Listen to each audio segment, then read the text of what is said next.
Chapter 21, I Like to Be Alone. Poison spiders played a crucial role in this battle, otherwise, once the stone-throwing goblins ran away, I was afraid that they would invite another large group of goblins. After that, Zhang Zhe repeated his old trick of ordering the poison spider to trap the stone-throwing goblin with a spider web as soon as he escaped, and this method was tried and true. Although there was an accident later in the battle, it was eventually resolved. At that time, Zhang Zhe was besieging a pair of goblins when another pair suddenly appeared, and he had no choice but to fight against 4 goblins at the same time. In the battle, the hard-armored turtle, which had already risen to the 3rd level, was attacked by 4 goblins with concentrated firepower because it was at the front, and eventually died gloriously. The poison spiders were also unfortunate enough to hang up one, but in the end, Zhang Zhe was victorious and harvested 4 goblins.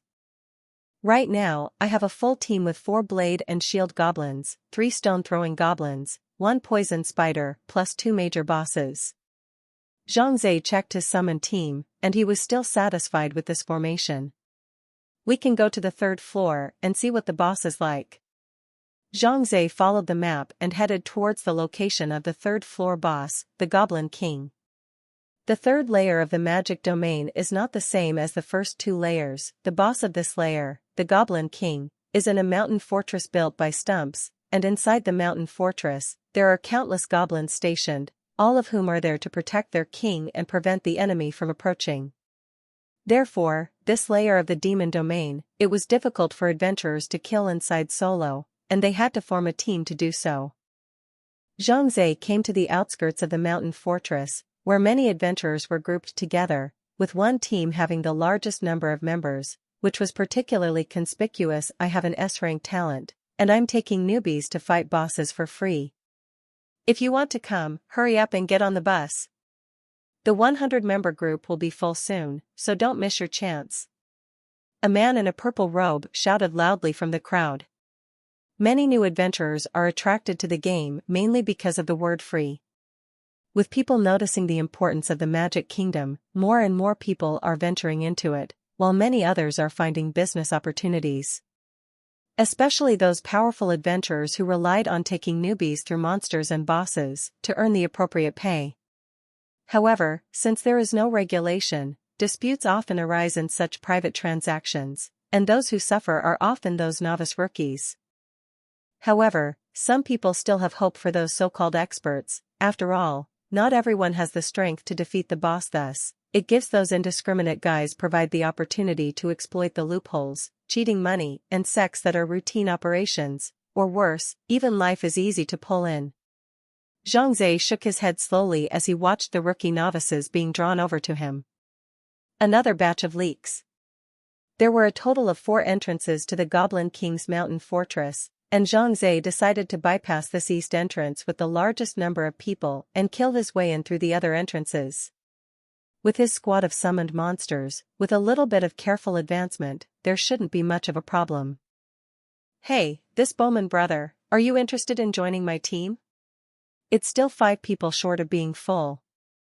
Suddenly, the purple-robed man shouted to Zhang Zhe, the whole thing is free. All the things that the monsters pop out will also belong to yourselves. I don't want anything. Zhang Zhe glanced at the purple-robed man and shook his head. There's no need, I like to be alone. After saying that, he walked straight away. The purple-robed man sighed slightly with a look of regret. The surrounding novice players were also talking, but their comments on Zhang Zhe were all negative. Ooh. What a big stance. Someone else's expert personally went to invite him, and he actually didn't appreciate it. That's not true. A bowman still wants to break into the mountain fortress alone. Isn't this looking for death? What do you care if people are willing to seek death? When he's surrounded by kobolds, he'll have regrets. I'm thankful when someone takes me for free, but this dude is too crazy, isn't he? Do you have to pay someone to take you? Maybe the family has a mine, let's not worry about it. Zhang Zhe circled around the mountain fortress, and he realized that the northern entrance had the least number of adventurers, so he decided to kill his way in from here. With a single thought, summoned monsters of all sizes appeared behind Zhang Zhe, following him as he swaggered into the cottage. Inside this mountain fortress was a zigzag labyrinth structure, with towering wooden stakes on both sides, and the kobolds were paired up inside, and within a few steps you could bump into a pair, or even 2 or 3 pairs of kobolds piled up together. If the adventurer fought in alone, it would be very dangerous indeed, and he might get caught in the middle of the encirclement, and he wouldn't be able to run away even if he wanted to at that time. However, Zhang Zhe did not have such worries. He had 10 minions, and 2 of them were boss level. Even if he encountered 2 or 3 pairs of goblins at the same time, he would be able to cope. The only thing you need to be wary of is the stone-throwing kobolds who love to run away. -177. Sword and shield kobolds. 228. Stone-throwing kobolds. -285. Wolf with iron teeth. -310. Swallowing frog. The process of advancing all the way into the mountain fortress was smooth. Zhang Zhe did not count how many kobolds he had eliminated. In any case, when he arrived at the innermost level of the mountain fortress, he had already added at least hundreds of low-ranked magic soul orbs to his backpack. Finally, we've come to the innermost level, and inside is the boss of the 3rd level, the Goblin King. Zhang Zhe looked at the electronic map while sitting on the ground to rest. His 10 minions surrounded him in the center, looking around warily. After resting, Zhang Zhe led his minions inside. Suddenly, Zhang Zhe stopped in his tracks as he realized that someone had already arrived early, in quite a large number, and was fighting with the Goblin King. But something didn't seem right about the situation, as the adventurers were being slaughtered by the Goblin Lord and his men. The battle was a one-sided situation, facing the ferocious and formidable Goblin King and his many henchmen. The novice rookie was powerless, and was killed and fled in a sorry state. However, they were now caught in a heavy encirclement, and the rows of sword and shield goblins blocked their retreat to death, making it extremely difficult to break out. As a result, one by one, the novice adventurers were killed with a miserable scream and then disappeared in place, leaving only the contents of their backpacks and the equipment on their bodies on the ground. Zhang Zhe frowned. Those adventurers who were being hunted down looked somewhat familiar. Weren't they the same novice rookies who had joined the purple-robed man's team earlier? What's going on here? Where is that purple-robed man? Why isn't he helping them? Zhang Zhe's mind was clouded with suspicion, and he did not rush up to them because there were too many goblins, at least hundreds. Even if he rushed up there, it wouldn't help. He wouldn't be able to save many people at all, and he might even get himself involved. Besides, he had no obligation or responsibility to help these people, not to mention that they were sneering at him at the time. What Zhang Zhe was most concerned about now was where the purple-robed man from before had gone. Chapter 22, The Insidious Kiss of Death. He said he was an S-class gifted expert, so it's reasonable that he shouldn't have died, but where is he? Just as Zhang Zhe was puzzled, the encircled adventurers had already been slaughtered by the Goblin King and his men. The Goblin King let out a cruel, maniacal laugh before returning to his throne, and the rest of the goblins dispersed individually, restoring calm to the scene. Only colorful magic soul orbs were left all over the ground, as well as all sorts of equipment and props. These magic soul orbs and equipment would automatically disappear if no one picked them up for a period of time. So Zhang Zhe looked at the surrounding area without too many kobolds, so he carefully walked over and put the things into his backpack one by one. Most of these magic soul orbs were low-level magic soul orbs, and the equipment and props were all very low-level ones. After all, their original owners were novice rookies, and it was impossible for them to have anything good. Even so, these things could be exchanged for a lot of money if they were taken out and sold. While Zhang Zhe was picking up his things, the Goblin King also discovered Zhang Zhe, and he jumped up from his chair in a flash, flashing 2 machetes with both hands, pointing one at Zhang Zhe, and wailing with his mouth. At once, more than a dozen kobolds were attracted. Zhang Zhe didn't panic. He immediately ordered the sword and shield goblins to take over the monsters in the periphery, letting the stone-throwing goblins assist in the attack from the back remotely, and he stayed in the innermost part with the poison spiders, heaven-swallowing frogs, and iron-toothed wolves as the 2 big bosses, sitting on top of the army and strategizing. In order to facilitate his command, Zhang also set numbers for the goblins, which made it even easier to command them. Poison Spider traps the Goblin King with a spider web. No. 1 and no. 2 Sword and Shield Goblins, cover the enemies on the left. No. 3 and no. 4 Sword and Shield Goblins, cover the ones on the right, and the rest of the stone-throwing goblins, and the sky-swallowing frogs focus their firepower on destroying all of the small monsters on the periphery. One by one, commands were sent out, and the battle gradually smoothed out, and as one small monster after another was eliminated, eventually, Zhang began to launch a counterattack against the Goblin King. -411. Goblin King. -402. Goblin King. -398. Goblin King. The Goblin King, as the boss of the third floor, his strength was naturally, needless to say, his 2 machetes wheeled as fast as a windmill. Each slash would deal over 300 points of damage. This was his skill, Whirlwind Chop. The 2 Sword and Shield Goblins that were in front of him simply couldn't carry his stormy blows. Even if they used their shields to block, their blood levels plummeted. In no time, the 2 kobolds fell to the ground and died, and Zhang hurriedly sent the other 2 Sword and Shield kobolds to top them off, and then, leading the rest of his minions, he continued to attack the Kobold King. -157. Kobolds. 177. Stone-throwing kobolds. Gridlock. Gridlock. -162. Kobolds. Gridlock. This defense is ridiculously high. And he can actually block with his dual swords, except for the heaven-swallowing frog's fireball spell, which he couldn't resist. The rest of the physical attacks can almost resist more than half of them. Worthy of being a boss-level monster. Zhang drew his bow and arrow, shooting while observing the situation of the Goblin King. After fighting for so long, his blood level will only reach 70%. Zhang shook his head. I can't use summoning spells in the combat state, and now our side has already lost 3 Sword and Shield Goblins in battle, with only 1 remaining to hold on. If things don't go well, I'll have to find a way to retreat first. Just as Zhang was thinking about countermeasures, he suddenly felt a sharp pain in his back. -399. Kiss of Death, Deadly Wounds. Zhang was shocked in his heart and hurriedly ran away in place while looking back, only to see a silhouette appear behind him, which was none other than the purple-robed man. It's you. Zhang eyes narrowed. He hadn't paid attention to the purple-robed man's demon domain name before, and only now did he realize that this guy was originally called Kiss of Death. Heh.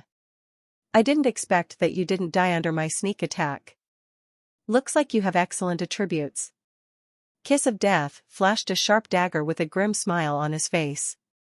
There is still 20% of blood left. Zhang swept his life value, turned his head to look coldly at the Kiss of Death, and said in a deep voice, "Was that your natural skill just now? You can act invisibly?" "That's right. My natural skill is sneak. As long as I don't launch an attack or take damage, I can stay invisible and no one can find me. How about it?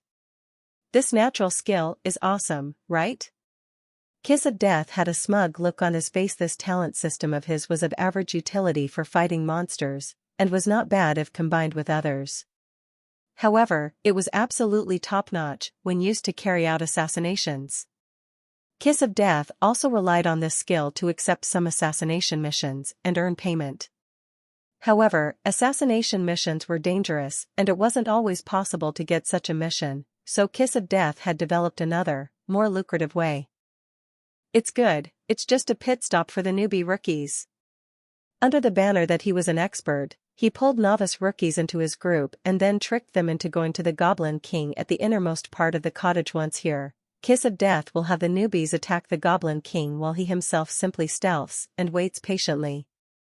This place had the most monsters and was the most dangerous. Those novice rookies knew nothing, as if they were scattered like a plate of sand. They didn't know how to unite and cooperate, and even more so, there was no one who could direct them on how to counterattack and escape under the siege of hundreds of goblins. When they realized that something was wrong, they went back to look for Kiss of Death, and he was gone. So the end result is that these novice rookies are all but wiped out in despair. And the magic soul orbs and equipment props etc. that they dropped went into the Kiss of Death's pockets. Anyway, he had the sneak skill, so as long as he was careful and didn't run into those monsters, he could walk freely here. Pitting a wave of novice rookies, Kiss of Death could account for hundreds of magic soul orbs and a wide variety of equipment and props, making hundreds of thousands of dollars right out of the gate. Then after a period of time, when the wind has passed, he is up to his old tricks again and continues to attract those novice rookies to jump into the fire pit and continue to harvest leeks and make money from human blood buns. After thinking carefully, Zhang Zhe understood the Kiss of Death's ruse. His face grimaced and he said in a cold voice, "Doesn't your conscience hurt when you make this kind of black-hearted money? That's hundreds of living human lives." "Conscience? Sorry, I don't have that organ." Kiss of Death said sorrowfully, "It's the lack of money that's killing me. Your sword and shield kobold was killed by the Kobold Lord." Suddenly, a message appeared in Zhang Zhe's line of sight and he frowned. Chapter 23, Calculations. Things aren't looking too good right now, with the Goblin King in front of me and the Kiss of Death behind me. I'm on the back foot. It's not like I can transfer the other monsters back to deal with the Kiss of Death. This matter is quite troublesome. Zhang Zhe thought in his heart. On the opposite side, the Kiss of Death stepped towards Zhang Zhe and attacked frantically. Zhang Zhe's bow and arrow dealt very limited damage to the Kiss of Death, and his blood level was too low, so he could only dodge and escape. Ha ha ha. As long as I kill you, everything on you will be mine. The Kiss of Death let out a wild laugh, something he had calculated long before. As early as when Zhang Zhe appeared, the Kiss of Death who was hiding on the sidelines had discovered Zhang Zhe, so he formulated this plot, so that when Zhang Zhe and the Goblin Great King started fighting, and both of them fought to a standstill, he could take advantage of the situation. What to do? Zhang Zhe's mind raced, and suddenly he came up with an idea. The corner of Zhang Zhe's mouth curled up as he suddenly rushed in the direction of the Goblin King. Kiss of Death followed closely behind. He was bound to finish off Zhang Zhe today. This kid must have a lot of good stuff on him besides those magic soul orbs and equipment he just picked up. I'm going to make a fortune today. The Kiss of Death was smug in his heart as he thought that Zhang Zhe would definitely die today. At this moment, the Goblin Great King Politics fought with the Iron-Tooth Wolf, and Zhang Zhe rushed past him while giving a command to the poison spider. Trap the Kiss of Death in a spider web. The poisonous spider immediately changed its target, aiming at the Kiss of Death, and a spider web was flung over, trapping him at once. As it happened, the Kiss of Death was standing right next to the Goblin King. Shit. Careless. Kiss of Death cursed, but he didn't panic because the Goblin King's hatred wasn't on him and naturally wouldn't attack him. Kid. You think you can run away just because you trapped me with a spider web? Kiss of Death looked at his status, 30 seconds left until he was free from the spider web. Zhang Zhe ran far away and said with a smile, "Who said I was going to run? I'm still waiting to pick up your corpse." After saying that, Zhang Zhe had the poison spider fling another spider web over the Kiss of Death, and then he did an action that surprised the Kiss of Death. Zhang Zhe collected all the summoned monsters. Having lost his target of attack, the Goblin King instantly shifted his hatred to Zhang Zhe, roaring furiously as he rushed towards him. This kid is crazy. Kiss of Death was stunned. He completely relied on the summoned monsters to fend off the boss. Now that he's taken back all the summoned monsters, how else is he going to deal with the boss? Is this suicide? Or does he have other plots? Zhang Zhe's next action allowed the Kiss of Death to find the answer, only to see Zhang Zhe running towards the outside of the cottage without looking back. The Goblin King chased after him for a while before returning the same way. The Goblin Great King's range of activities was only in the innermost part of the cottage, and would never run outside, so when Zhang Zhe ran out of range, he naturally came back. Hooah! Ho ho ho! The Goblin King spotted the Kiss of Death and charged towards him. Nima. It turns out that I've been counted by this kid. The kiss of death was shocked in his heart as he realized what Zhang Zai's operation just now was all about. The first step was to trap him in the range of the Goblin Lord. In the second step, Zhang Zai fled from the Goblin King's range of activities, after the Goblin King lost his target and returned to his own territory, while he naturally became the target of the Goblin King's attack. Right now, Kiss of Death was still trapped in place by the spiderweb, and with two spiderwebs stacked on top of each other, it would take him at least another 50 seconds to get out of it. 50 seconds was enough time to get yourself hacked to death by the Goblin King. What a great plan to move the flowers to the trees. Death's Kiss nearly gritted his teeth as he watched the Goblin Great King, wielding his twin swords, charge towards him with vigor. Humph. Kid, don't think you've succeeded. I can still sneak and be invisible. Kiss of Death immediately unleashed his natural skill, and his entire body instantly disappeared from the spot the Goblin King stopped where he was, and since he had lost his target, he circled around in a daze, seeming very puzzled as to why the man from earlier had disappeared. Kiss of Death stood in place smiling triumphantly. How many times had he relied on his natural skills to escape with his life, and this time would be no exception. Kid. I'll remember your name. After I get out of this trap, I will definitely hunt you down to the ends of the earth. Kiss of Death thought sinisterly in his mind. He would not let go of any target that was in his sights. And this natural skill of his makes people defenseless, so he rarely misses. 45 seconds left. Kiss of Death patiently looked at his status attributes. Just then, a person suddenly appeared not far away. Surprisingly, it was Zhang Zai. What the hell? Why is this kid back again? The Kiss of Death was astonished. He didn't know what kind of medicine was being sold in Zhang Zai's pot. Sure enough, it's stealthy. Ah. Zhang Zai smiled faintly, then lit up his own bow and arrow and shot over in the direction where the Kiss of Death was standing. Brush. Snap. -75. Rakshasa. Nima. The Kiss of Death immediately appeared after being attacked, and his face suddenly turned white with anger as he roared in his heart, I'm already stealthy. Why can that kid still see me? The Goblin Lord suddenly realized that the Kiss of Death had reappeared in its place and charged at him once again. The cooldown time of the natural skill would take 60 seconds, so there was no choice but for Kiss of Death to desperately resist, and he hadn't gotten out of the spiderweb yet, so he couldn't run, and he could only stand in place and be passively beaten. There are still 5 seconds left. Kiss of Death gritted his teeth and held on. After all, he was a high-level adventurer with excellent attributes, so he could barely hold out for a while under the Goblin King's attack. But just then, Zhang Zai came to mess up again.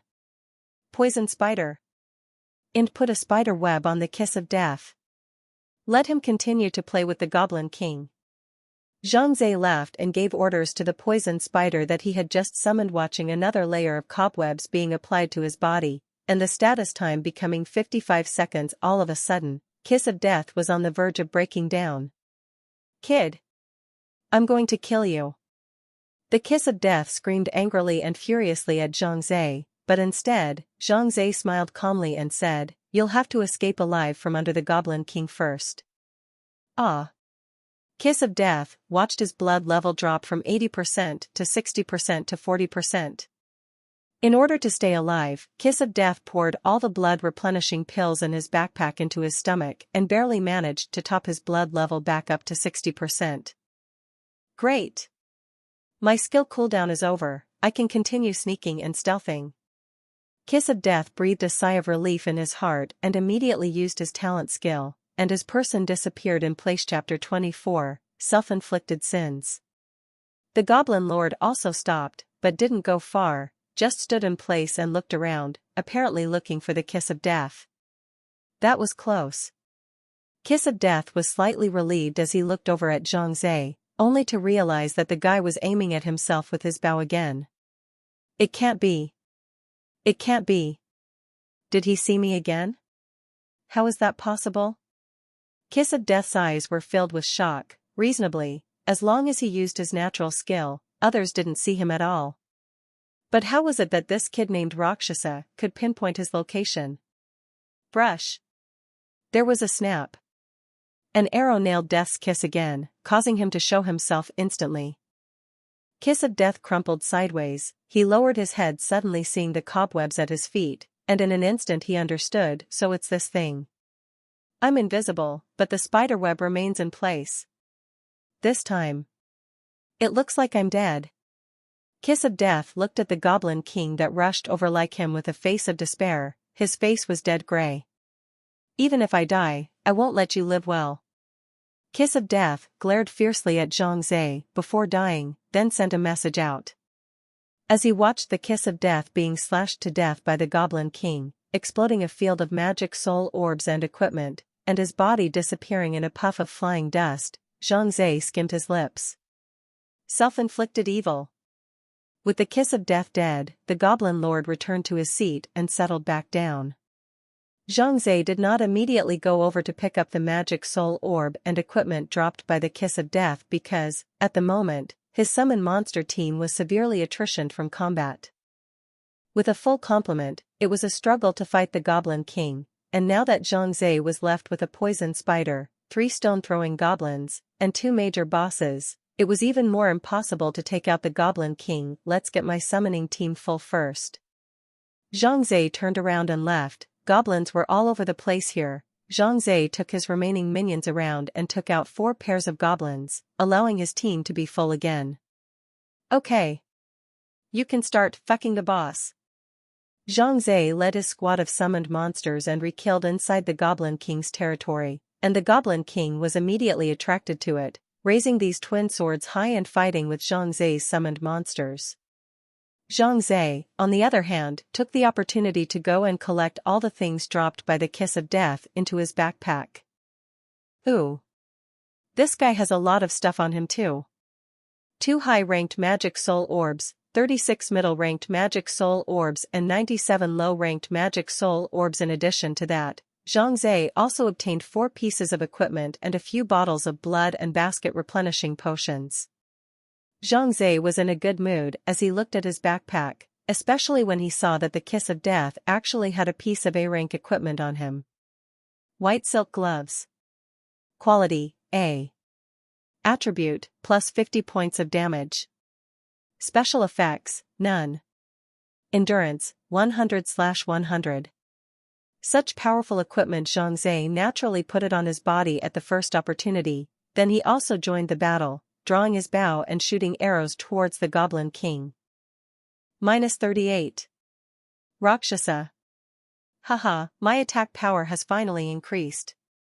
Zhang Zhe had a bitter smile on his face. Before, he had been focusing on summoning monsters and had not purchased equipment for himself to enhance his strength like other adventurers. That was why Zhang Zhe's attack damage value had never been high. However, from this incident today, Zhang Zhe realized that summoning monsters alone would not work. In the event that one day, all of his summoned monsters were killed in battle, then it would be difficult for Zhang Zhe to survive. Therefore, one's own strength must also be upgraded, so as to increase one's chances of survival in the magic realm. The battle to besiege the Goblin King was grueling, and Zhang Zhe exerted his greatest commanding talents in the hope of minimizing the casualty rate of his summoned team, but in the face of the goblins' formidable attack, the members of the team still fell in battle one after another. Code, this Goblin King is so damn hard to fight. Watching his last stone-throwing goblin get hacked to death, Zhang Zhe couldn't help but burst out. There was nothing to be done, but to let the iron-toothed wolf take the top spot now. Although the iron-toothed wolf was an elite-level boss, he was after all a tier 1 boss, and the gap between him and the Goblin King was not small. -394. Goblin King. -211. Wolf with iron teeth. As could be seen from the damage value, the Goblin King's damage from a single strike was almost equal to twice that of the iron-toothed wolf. However, it was fortunate that Zhang Zhe's side still had poisonous spiders that he thought were controlling the scene. Once Zhang Zhe saw the Goblin King using the skill, Whirlwind Slash, he immediately ordered the poison spider to trap him with a spider web, and then had the iron-toothed wolf retreat back to avoid taking heavy damage. On the other side, his and the heaven-swallowing frog's attacks just didn't stop. A fireball, an arrow, taking turns to greet the Goblin King. 311. Swallowing Frog. -40. Rakshasa. The process was tough, but as he watched the Goblin King's blood level drop by the inch, Zhang Zai's heart was still filled with hope. Hold on just a little longer. It's almost victory. Zhang Zai stared at the Goblin King's blood bar and muttered in his heart, 19%. 16%. 13%. 9%. Finally, the light of victory shone on Zhang Zai. The one fireball that decided the winner was spat out from the mouth of the heaven-swallowing frog and heavily blasted the head of the Goblin King. -333. Swallowing Frog. M.A. The Goblin Lord's body swayed, his twin swords slipping from his hands as he fell to the ground with a thud, covering his chest. Congratulations for killing the Goblin King. Seeing the hints within his field of vision, Zhang Zai felt that his body, which had been tense for more than 2 hours, had finally loosened up. Mima, victory at last. Zhang Zai let out a long breath and immediately walked over to collect the loot dropped by the Goblin King while using his summoning technique to summon the Goblin King. After a flash of light effects, the fierce Goblin King appeared in front of Zhang Zai, but he fell down on one knee upon seeing Zhang Zai as a sign of submission. Zhang Zai slapped the Goblin King hard. You kid is too damn hard to beat. However, he quickly laughed again, but you'll be me to little brother from now on. Ha ha ha. As of now, Zhang Zai already had 3 major bosses, the Iron-Toothed Wolf, the Sky-Swallowing Frog and the Goblin King. Although the Iron-Toothed Wolf was the weakest pair of the 3 bosses, he was about to upgrade, and Zhang Zai believed that LV2 would be a step up in strength against the Iron-Toothed Wolf, and might be able to equal the Goblin King at this time. Zhang Zai still had 5 empty slots in his summoning squad, and Zhang Zai had already thought about adding 3 sword and shield goblins and 2 stone-throwing goblins. However, Zhang Zai decided to enter the 4th floor through the stone door first. If he didn't enter the 4th floor while he was still here, he would have to fight the Goblin King all over again the next time he wanted to pass through the stone door, and Zhang Zai didn't want to experience that again. However, Zhang Zai had always had a conjecture in his heart, but had never acted on it. That is, try to see if you can summon multiple identical bosses, like you can summon minions. Chapter 25, A Show of Hands. Like summoning 2 Iron-Toothed Wolves? 3 Sky-Swallowing Frogs? Or 4 Goblin Kings? If this conjecture was feasible, then Zhang Zai would become stronger. Just imagine, if he summoned 10 Goblin Great Kings in one breath, wouldn't he be walking horizontally in the 3rd-tier demon realm? However, Zhang Zai didn't try it for the time being. First of all, his time was very tight, as the time for the National Martial Arts examination was getting closer and closer. He had to improve his strength as soon as possible. The drop rate of the demon soul orbs would plummet in demonic domains that had already been cleared, so it forced Zhang Zai to move towards the higher levels of the demonic domains. Another reason was that the bosses on each level were being attacked every day. After all, there were newcomers entering the magic realm every day, and every day there were adventurers challenging the bosses in order to get to the next level of the magic realm. It was hard for Zhang Zai to find a chance to fight boss solo. Therefore, this matter was temporarily put down by Zhang Zai. Zhang Zai first retrieved all the summoned monsters so that he wouldn't startle the other players when he entered the 4th level. Just as he was about to enter the 4th layer of the demon domain, a group of people suddenly killed their way in from the periphery. After they saw Zhang Zai, they immediately yelled, "Stop! Where have all those adventurers who joined your team gone?" Zhang Zai turned around in confusion and said, "What are you guys talking about? I didn't form a team at all." "Oh, I think you guys recognized the wrong person. Don't be sophomoric. We've already received a report. It says that someone has been scamming newbie adventurers here under the guise of an expert, taking them on for free, and has committed 3 crimes within a year. It has caused hundreds of casualties." An adventurer holding a battle axe on the opposite side interrupted Zhang Zai. He said angrily, "We are the Magic Domain Authority's Inspection Brigade. Today you will not be able to escape. Quickly put down your weapon and follow us. If you resist, you will suffer the consequences." Without any further ado, a dozen people hooted and hollered and surrounded Zhang Zhe in the center. Don't you try to escape to the 4th floor through the stone door. We've already set up a dragnet, you definitely won't be able to escape today. Another female archer standing next to her, who was aiming her bow at Zhang Zhe, said coldly. Zhang Zhe sighed helplessly. It seems that no matter how he explains himself today, I'm afraid these people won't believe it. Zhang Zhe didn't move and looked around. There were 17 people on the other side, and it was obvious that none of them were ordinary adventurers by looking at their equipment, so if he resisted, it would be really hard to predict whether he would win or lose. It seems that we can only go with them. Zhang Zhe shook his head helplessly. What bad luck today. Wait a minute. This man is not a criminal. Suddenly, another voice came from outside, and as the crowd looked over, Zhang Zhe unexpectedly realized that the person was actually lawful. Brother Rakshasa, what a coincidence, we meet again. The Dharma Network Rakshasa waved his hand enthusiastically to Zhang Zhe, who was also surprised, but then he remembered that this Dharma Network Rakshasa was originally a person from the Devil Domain Authority, and it was normal for him to appear here. After the 17 men saw the legal network, they all saluted respectfully and said, Chief. Section Chief? Zhang Zhe froze for a moment. He remembered that the last time he met with La Net Chuan Chuan, this guy claimed to be an inspector. When did he get promoted and become a section chief? All thanks to Brother Rakshasa's blessing. With a smile on his face, La Net Chuan Chuan walked over to Zhang Zhe's side and shook his hand, laughing. Last time the two of us worked on that case together, the higher-ups were very satisfied with my performance, so they made an exception and gave me a promotion, and now I'm already the section chief of the inspection section of the Devil's Domain Bureau. I can have now, but also have to thank Brother Rakshasa's help that day. Zhang Zhe smiled back and said carelessly, a show of hands, no need to be thankful. One of the team members next to the other was puzzled and asked to the legal network, Chief, when we arrived here, he was the only one, how can you be sure that he is not a criminal? First of all, Brother Rakshasa and I are close friends, and I believe that he is not a criminal.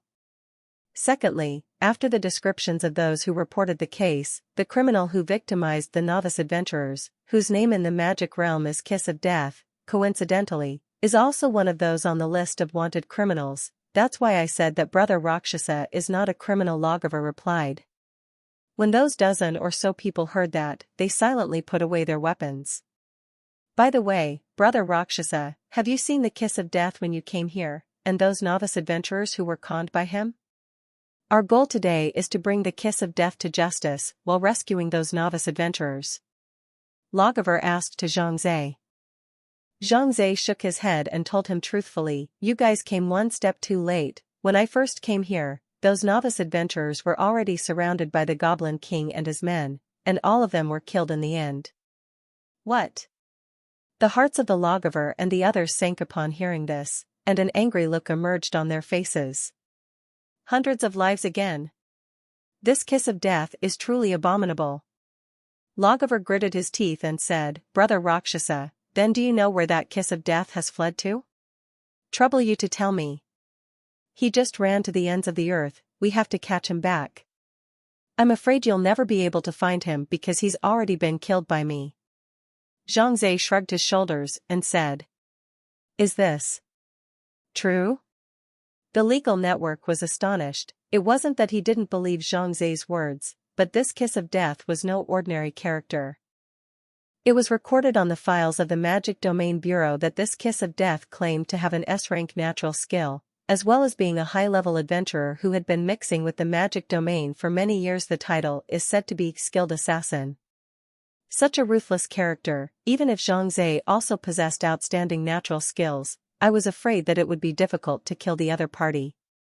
Of course it's true. Seeing that the crowd was full of doubts, Zhang Zhe thought for a moment. He opened the attribute panel, found the kill list column, opened it, and then sent the screenshot above to the La Net Chuan Chuan to see. The so-called kill list is a record of the names of all the enemies that the adventurer has killed in the magic realm. This guy was really killed by you. Lawgiver finally believed Zhang Zhe after looking at it, as the records on the adventurer's attribute panel would never be adulterated. The rest of them were also surprised because Zhang Zhe was only a novice adventurer who had just broken through the 3rd level, but he was able to get rid of an expert adventurer who was rated at the skilled level. And that was even in a single fight. Even those of them didn't dare to say that they alone could defeat the Kiss of Death. It's hard to believe that newbies are this good now. I remember when I was a newbie rookie, following the big guys as every day begging for a belt.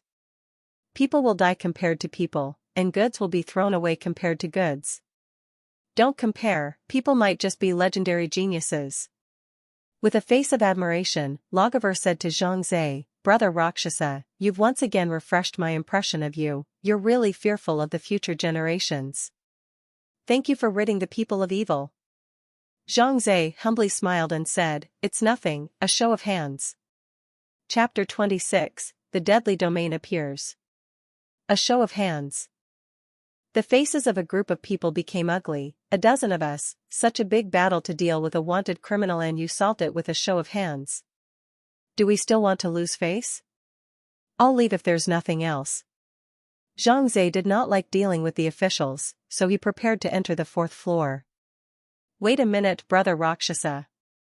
Lagavur stopped Zhang Zhe again and said, "There's another important thing I must talk to you about." What is it? Zhang Zhe looked to the Lagavur. Lagavur's expression was grave as he said to Zhang Zhe, "Do you know, what is this Kiss of Death that you killed?" Zhang Zhe shook his head.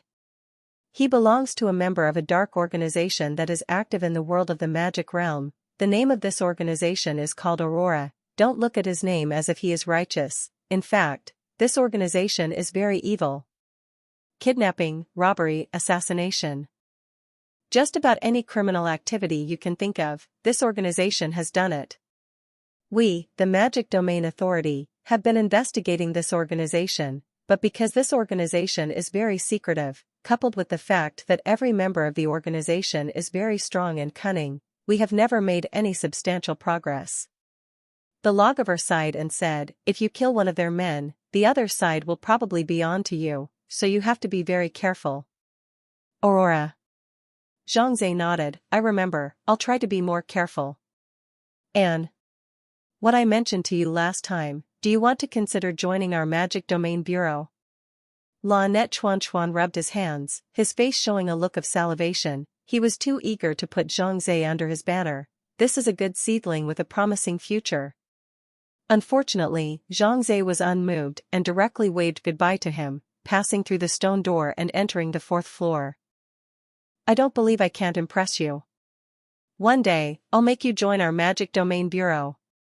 Lagavur, however, was not discouraged and shouted from the back with vigor. The henchmen beside them looked at each other in disbelief. They really couldn't figure out why an ordinary novice adventurer would make their section chief take it so seriously.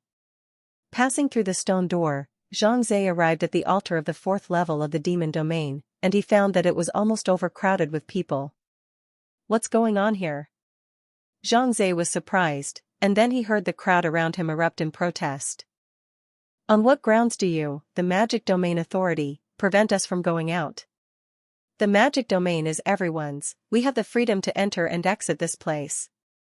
The task that the boss gave me today has not yet been completed. You guys won't let me go out to fight monsters. Turn around and I'll be fined and fired by the boss. Which one of you can be held responsible? What's this talk about a dead domain appearing on the 4th floor? The devil believes you guys. It must be some kind of conspiracy behind our backs. I want to protest." The scene was crowded and had gotten a little out of hand. Zhang Zhe frowned. Why was it the Magic Domain Authority again? Just now, someone had mentioned the Deadlands, and wasn't there an invitation to the Deadlands right in one's backpack? Was it related to this matter? Thinking of this, Zhang Zhe squeezed his way through the crowd to the periphery of the altar, only to see that the outside of the altar was surrounded by people who had their backs straight and their faces expressionless, just silently watching the adventurers on the altar without any explanations, one after another just like stone statues. Obviously, these people were all staff members of the Magic Domain Authority. Seeing that their protests were not answered, the adventurers trapped on the altar became more agitated, and a few of the more extreme ones actually launched themselves at the human wall, trying to force their way out. However, They were no match for these people from the Magic Domain Authority. Each and every one of these staff members was a high-level adventurer, and they subdued these people in just a few random strokes. Everyone, don't be impulsive.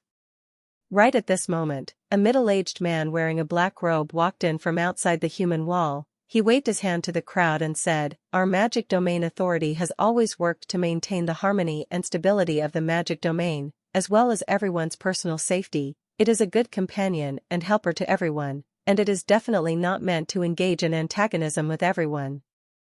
The reason why I'm not letting everyone enter the 4th level of the Magic Domain today is also because there's a deadly domain about to appear on this level. I know that many of you may not know what the deadly domain is because there is no record of it in the Guide to the Demon Realm, so I'm here to give you all a little bit of information." Zhang Zhe looked at the middle-aged man and saw that his name in the magic realm was Wine and Coffee.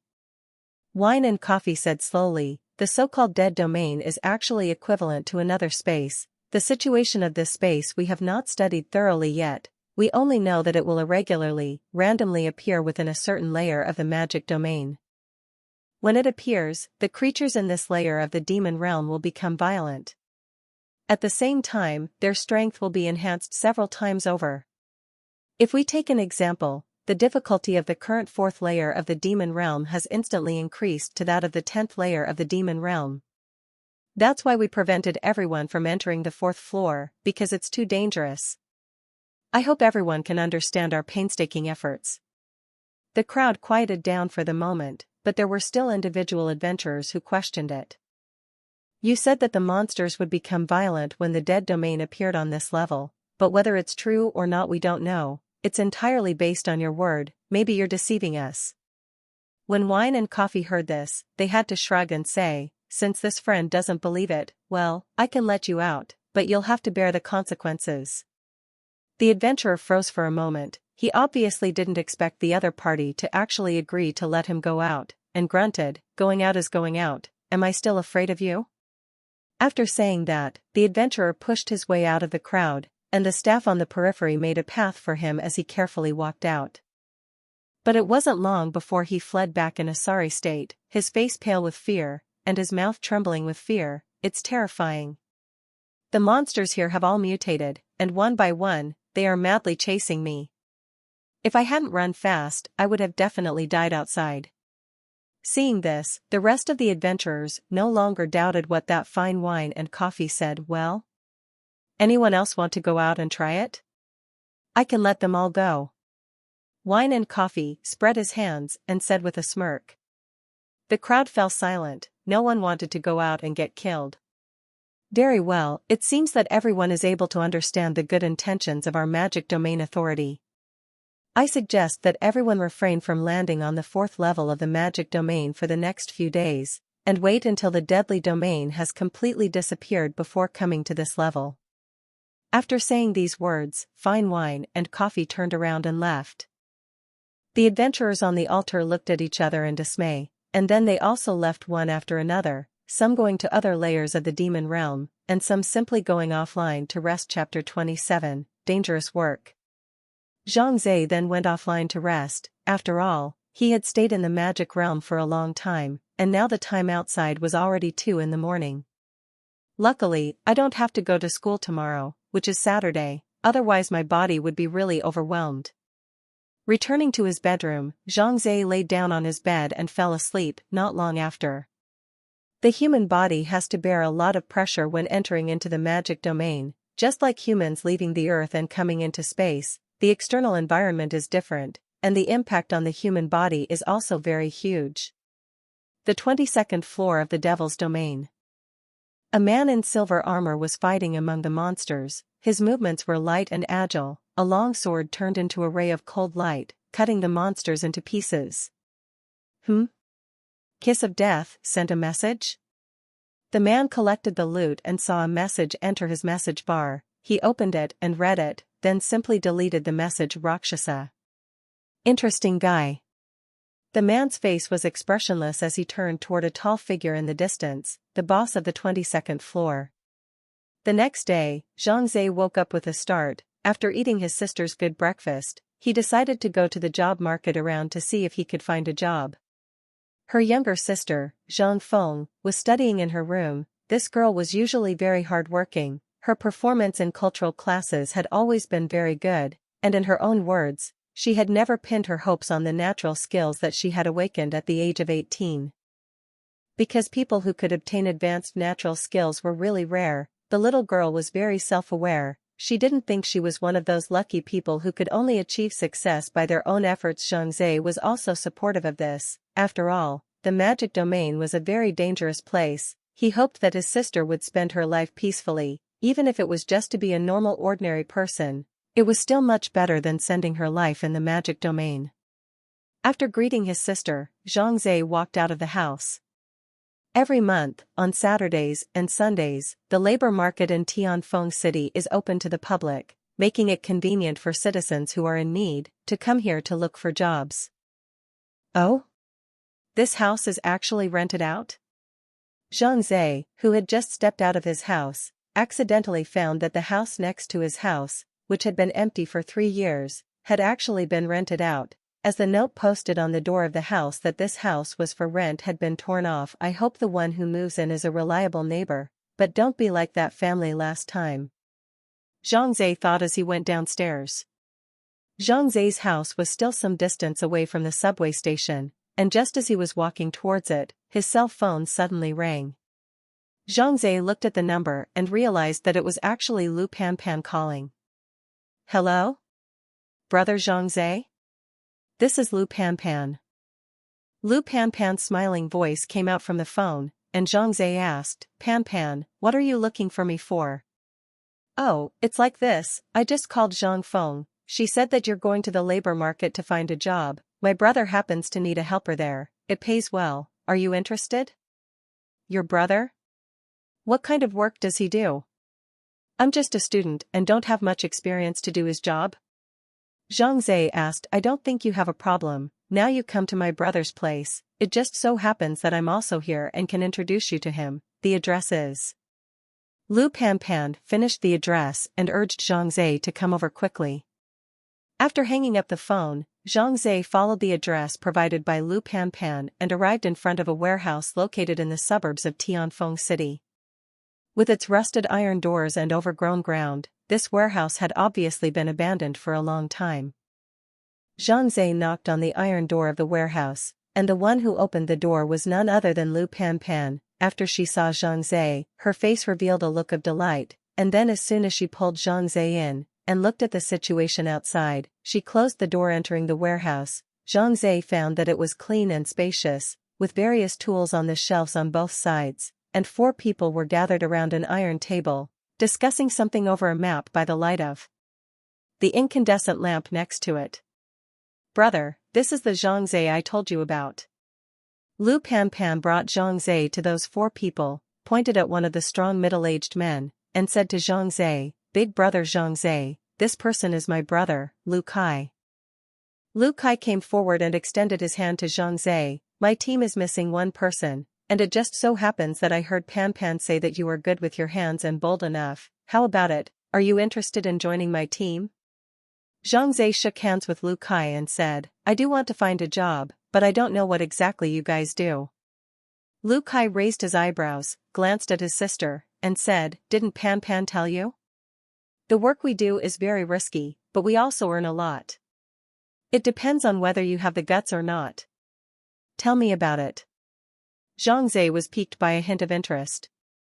As you know, in recent times the magic cave monsters have been rampant, and many areas have fallen, and in the fallen areas there are not only monsters, but also many treasures. For example, antiques, name paintings and so on. Many rich people have their eyes on these things and want to collect them. Lu Kai pulled out a cigarette and handed it to Zhang Zhe, who shook his head, I won't. Simply put, our job is to find what they want from the fallen territories for our guests who need it, and then bring it back to them for a fee. Lu Kai continued after lighting himself up, this job is very dangerous, you might run into monsters. At the same time, since the National Security Bureau prohibits ordinary people from entering the fallen areas, it's also illegal for us to do so. But for the sake of money, we couldn't care less. Lu Kai patted Zhang Zai's shoulder and said, Pan Pan and I have said that you need money for your sister's treatment, and you possess enough strength, so maybe this job is suitable for you, so consider whether you want to join or not. Zhang Zai thought about it and asked, how much can the payoff be? You can get at least $1.5 million for one job. Lu Kai stretched out a palm and laughed, of course, this is for the 5 of us to share together, each of us can get $300,000. If there is an accident during the event and one person unfortunately dies, then the living people will share the $1.5 million equally. A man with long hair and black-framed glasses took over Lu Kai's words and said. Next to him, a man with a shaved head slowly sharpening a dagger also spoke up, if everyone dies, and you're the only one who survives, then all the money goes to you alone. Hey, you two don't say these funeral words, all of us will come back safe and sound, not one of us will be missing. On the other side, a man in a black jacket said in a bad mood. Lu Kai laughed and said to Zhang Zai, I haven't introduced you yet, the one with glasses is called Crazy, the bald one is called Old 8, and the one in the jacket is called Tai Gang. These are all nicknames, we usually don't call them by their real names, so as not to be targeted and troubled. Zhang Zai nodded, I see, I want to join. Chapter 28, Generous Neighbors. Zhang Zai thought clearly, although the job was dangerous and illegal, but compared to his sister's life, Zhang Zai did not care. In the past few days, Zhang Zai had played a lot of magic soul orbs in the magic domain, but a lot of them were absorbed by himself. After all, he also needed to improve his strength on his side in order to get into the Qing University's martial arts school. The remaining magic soul orbs were put up for sale on the trading platform, and although they sold well, the handling fees charged by the trading platform were too high, and after subtracting these fees, the money that actually went into Zhang Zai's pocket was actually not much. $300,000 was not a small amount for Zhang Zai. If he went to work an ordinary job, he would earn at most $30 an hour, and it would take 1,000 hours to earn $300,000. Zhang Zai didn't have that much time, and his sister couldn't wait that long. Earlier, he had calculated that the money he had earned from all sorts of things during this period of time totaled together to be about $700,000, and if he added this $300,000 was just enough to cover the rent of his sister's kidney. So Zhang Zai agreed without hesitation. Good. Then you'll follow me in the future, I don't dare to say more, within a year, I'll pack you to make at least $1 million. Lu Kai smiled and patted Zhang Zai's shoulder. He was very optimistic about this lad. The remaining 3 people also came forward and greeted Zhang Zai. Crazy Man and Old 8 were expressionless, and only Tai Gang was the most enthusiastic towards Zhang Zai. From now on, we'll all be brothers, so if there's anything I need to help you with, just ask. Tai Gang had a smile on his face. Seeing that everyone knew each other, Lu Kai called the crowd to the table and continued the discussion from earlier. The mission that the boss explained to us this time is more difficult and dangerous than the previous ones, but the reward is also more. Lu Kai threw away his cigarette and pointed to a map on the table. I'm not afraid of danger, I'll do it for more money. The madman's eyes shone with a frenzied light. Old 8 bristled and said, the danger is indeed high, we are going dozens of kilometers deep into the fallen area this time. There is no transportation, we can only rely on walking, and in case we meet the Devil's Cave monsters, I'm afraid we won't even have a chance to escape. Old Buster, don't scare me. I'm timid. On the side, Tai Gang's face was pale and his voice was shaking. Before Zhang Zai could figure out the situation, he opened his mouth and asked, what exactly are we going to find this time? A painting and calligraphy from the 5 Dynasties period. This thing used to be collected in the Jiangdong Museum, and then when the Jiangdong region fell, this painting and calligraphy stayed there forever. Lu Kai explained, the boss wants this painting. It is said that a great tycoon wants to collect it, offering $3 million. $3 million? What a big deal! Tai Gang exclaimed, his eyes shining with a strange light. Excitement also surfaced on the faces of Crazy and Old 8. $3 million, divided equally among 5 people, each gets $600,000. That's double the usual pay. Everyone, don't just be happy, let's rehearse it again to make sure the operation is foolproof. Lu Kai tapped the map on the table, and everyone quieted down and focused their eyes on the map. The time of action is 4 o'clock in the morning tomorrow. Let's go out from the northeast city gate of Tianfeng City and head east along the intercity highway. On the way, pay attention to vigilance, and take cover as soon as there is a breeze. The map indicates that the Jiangdong Museum is about 28 kilometers away from Tianfeng City. We don't have transportation, we can only rely on our feet, so everyone should change into a lighter pair of shoes. When we get to the museum, one of you will stand guard outside, the rest of you will follow me into the museum to find the target quest and retreat as soon as you get it. Let's return the way we came, and make sure to bring it back to Tianfeng City before nightfall, or else we basically won't be able to come back once night falls. Lu Kai finished looking at the crowd and asked, "Does everyone have any questions?" The crowd shook their heads, and Zhang Zhe thought for a moment and asked, "Big brother Lu Kai, are the demon cave monsters very powerful?" Zhang Zhe had only seen some photos and images of the Devil's Cave monsters on TV and the internet, but many of the photo images had been processed, making them blurry and unclear. This is said to be done to avoid causing panic and physical discomfort among the population. But there is no real knowledge about the monster of the Devil's Cave, because there is so little information about it. Of course, if it's a first-order demon cave monster, we might still be able to put up a fight, but if it's a second order or above, the few of us basically don't have a chance of winning. Lu Kai's tone was grave as he said, "So, pray that we have a safe journey tomorrow." The meeting ended, the crowd dispersed, and Zhang Zhe returned home. "Brother, we have neighbors." As soon as he entered the house, Zhang Feng bounced to Zhang Zhe and said to him with a face of novelty, "I knew it already. When I went out this morning, I saw that the note on the door of the room next door was gone, and I knew that the house was rented out." Zhang Zhe smiled and nodded, asking, "You saw the new neighbors?" "Uh-huh." Zhang Feng said with a smile, "It's a very kind uncle, and he even gave me 2 big apples. Look." Saying that, Zhang Feng took out 2 red apples and handed one to Zhang Zhe, "One for brother, one for me." Zhang Zhe was a bit surprised. As the Devil's Cave monsters were rampaging and ravaging the human race, there was a great shortage of material resources, especially fresh vegetables and fruits. These 2 big apples are sold in supermarkets for at least $100 each. This new neighbor was quite generous with 2 apples in one go. Zhang Zhe also took a liking to this neighbor as he pushed the apple back and shook his head, "You eat it, brother doesn't like apples. But next time, don't just take things from people."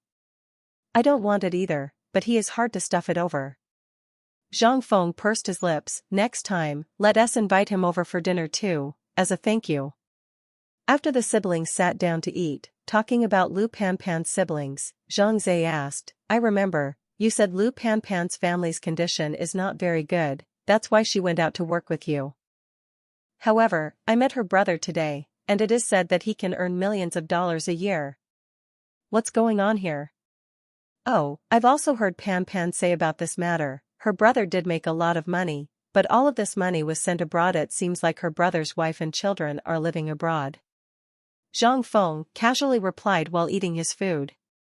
"So that's how it is." Zhang Zhe nodded. Because he had to get up early the next day, Zhang Zhe went to bed early, and at 3:00 a.m. when the sky was just hazy, he climbed up, dressed and quietly left the house. Up so early? Zhang Zhe found that the windows of the house next door were actually still lit, which surprised Zhang Zhe, but he didn't take it to heart and quickly left the neighborhood and ran towards the northeast city gate. Chapter 29, Entering the Museum. This operation was very dangerous, and he might even encounter the Devil's Cave monsters, so Zhang Zhe entered the Devil's Domain last night before he went to sleep to absorb all the Devil's Soul Orbs that he could in a single brainwave together with the magic Soul Orb he had absorbed a while ago. His current attribute panel was as follows. Name, Rakshasa. No. C24751176. Blood, 110. Vitality, 120. Damage, 4-14. Speed, 15. Attributes. Strength, 14, 10 points for normal people. Physical fitness, 11, 10 points for normal people. Spirit, 12, 10 points for normal people. Agility, 15, 10 points for normal people. Assignable attribute points, 0. Skill, Summoning Technique Level 1, SSS. Equipment, none. General Evaluation, Novice Adventurer. My strength attribute has now reached 14 points, and although I haven't tested the strength of my fists, I think it should have exceeded 1,000 pounds. Zhang Zhe clenched his fist and thought in his heart, my agility has also reached 15 points, so I should be able to have a fighting chance if I encounter a demon cave monster, right? Of course, it's best to be peaceful and not encounter monsters. When he rushed to the northeast city gate, Lu Kai and a few others had already arrived, and when he saw Zhang Zhe coming over, Lu Kai directly threw Zhang Zhe a dead chicken, take it, for emergencies in a pinch. Zhang Zhe was a bit puzzled with the dead chicken in his hand, and Tai Gang, who was on the side, explained with a smile, those Devil's Cave monsters like to eat corpses, so if you're being targeted by them, you can throw the dead chicken to them and run away on your own. With a sudden realization, Zhang Zhe stuffed the dead chicken into his backpack. The sun rose over the horizon, and a ray of sunlight shone on the northeastern walls. At this time, a human head emerged from the head. He looked down and found Lu Kai and the others and shrunk his head back again. Not long afterward, a rope ladder was lowered from the city's head, and Lu Kai rushed forward to grab it, turning back to the crowd and whispering, "Follow it up."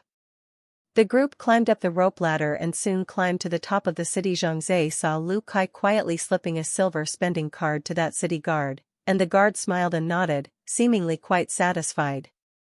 On the side, Tai Gang whispered to Zhang Zhe, "Normal operation, don't make a fuss." Lu Kai returned to the crowd and released the rope ladder from the other end, and the crowd proceeded to climb down to the outskirts of Tianfeng City. Zhang Zhe raised his eyes and looked around. When he was looking from the top of the city before, everything outside of the city was covered by a thin mist, and he could not see it too clearly in a hazy manner. Now that the sun had fully risen and the fog had dissipated, he could finally see outside. The outside of the city was scorched earth, with basically no vegetation to be seen, just devastated ruins and lots of damaged cars, and such. The occasional crow flew in the sky and landed on a crooked utility pole, where a few human bones hung, swaying in the wind as a gust of wind blew. This scene gave Zhang Zhe a strong sense of immediate doom, and this was the first time he had seen the scene outside the city. It's so miserable. Zhang Zhe took a deep breath and quickly followed Lu Kai and the others, moving along the intercity highway into the distance. Lu Kai waved Zhang Zhe to his side and called him to his side, saying, "You are Pan Pan's friend, I don't want anything to happen to you, just follow me and listen to my command and I will make sure that you come back safely." Zhang Zhe nodded silently. In fact, the reason why Lu Kai brought Zhang Zhe was not because he favored him, it was entirely because of his sister, Lu Pan Pan. If it wasn't for Lu Pan Pan pestering him every day to take Zhang Zhe out to do quests to earn money, Lu Kai would never have brought a brat out after all. He needed good adult hands, not this kind of green teenager who hadn't even left school yet. But in order to have a hot meal every day and someone to wash his clothes, Lu Kai had to agree to his sister's request, and to be honest, he was completely forced to do so. After this job, find a chance to let this kid go back. It's really inconvenient to bring a liability. Lu Kai thought like this. Today's situation went smoothly, not encountering any danger along the way, not to mention not seeing any of the demon cave monsters, which made Zhang Zhe feel both lucky and regretful in his heart. After advancing for about 8 hours or so, the group finally arrived at the Jiangdong Museum, which was labeled on the map, but the scene in front of them was really hard to connect with the museum. It was simply a huge ruin, the entire building had collapsed and there was no way to see where the entrance was. In desperation, the crowd circled around the massive ruin, looking for an entrance into which they could enter. "Boss, here." Crazy Man saw a hole. Nothing could be seen in the darkness, however, judging from the 4 words written on the crooked sign next to it, "Safety Exit," this place should be able to enter the interior of the museum. Lu Kai observed the hole for half a day, and after determining that this hole would not collapse, he turned around and started arranging the manpower. Tai Gang, you stay outside and take charge of the guard, use the walkie-talkie to contact me if there is any situation. The rest of you go in with me, remember, don't touch anything. The crowd nodded in response and began to split up. Brother Zhang. Be sure to be careful. Tai Gang patted Zhang Zi's shoulder and said with concern. Zhang Zi nodded, then followed Lu Kai through the hole, with Crazy Man and Old 8 following behind, the strong flashlight illuminating the dark passageway. It was a downward staircase, and the people walked to the end of the staircase to see an iron door, which had become twisted and deformed from the impact, and the madman shook his head, indicating that there was no way to open this door even if the lock was pried open. Old 8, you go. Lu Kai winked at Old 8, the crowd made way for him, and Old 8 stifled a grunt and slammed into it with force. Then he heard a rumbling sound, and the iron door was actually smashed open by Old 8 with his shoulder. Old 8 is the one with the most power within us, I remember it seems to be 12 o'clock. Lu Kai turned around and spoke to Zhang Zi. 12 points. Power is lower than me. Zhang Zi didn't say anything and continued to follow Lu Kai, walking into the door. Because there was no map of the museum, so the group could only walk haphazardly inside. Fortunately, halfway through, the group found a map of the museum's floor plan guide, which finally determined the location of the calligraphy and painting display area. Demon cave monsters usually like to lurk in dark corners. This exhibition hall is dark, there might be demon cave monsters lurking in it, everyone should be extra careful. Lu Kai took out a shotgun from his own backpack, which was the only weapon in the entire squad. But in fact there is not much use, because these guns and ammunitions have almost no lethality to the Devil's Cave monster. At most, they can scare with fire and sound. Emergency use is okay. Once the Devil's Cave monster adapts to it, it will be completely useless. Chapter 30, The Monster of the Devil's Cave. While walking in the dark hall, the people checked the various characters and paintings hanging on both sides of the wall. Although this place has been abandoned for a long time and covered with dust everywhere, but those characters and paintings hanging on the wall are still well preserved. The madman blew a breath with his mouth, blowing away the dust on the characters and paintings, and those simple and ancient fonts and black and white lines on the top of them appeared. The Spring River rafting map. Doesn't seem to be. The madman shook his head. Old Buster's side also searched and didn't find the painting that the boss wanted. At this time, Zhang Zi saw a pair of calligraphy and painting hanging horizontally on the wall. He went up and blew on it, and when he saw a few words he asked Lu Kai, "Gift Prince Junfu. Is this one?"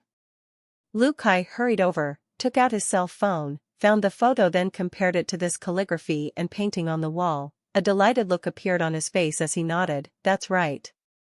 That's it. Crazy Man and Old 8 climbed up and carefully removed the paintings and calligraphies from both sides, then rolled them into a bundle and put them into a rectangular box that had already been prepared. Great job. Ha ha ha. Old 8 stroked his bald head and laughed loudly. When we get the money, I'll go to the Yunding Club as well and find some chicks to play with. The madman, on the other hand, showed a look of contempt and said, "Be careful of overindulging.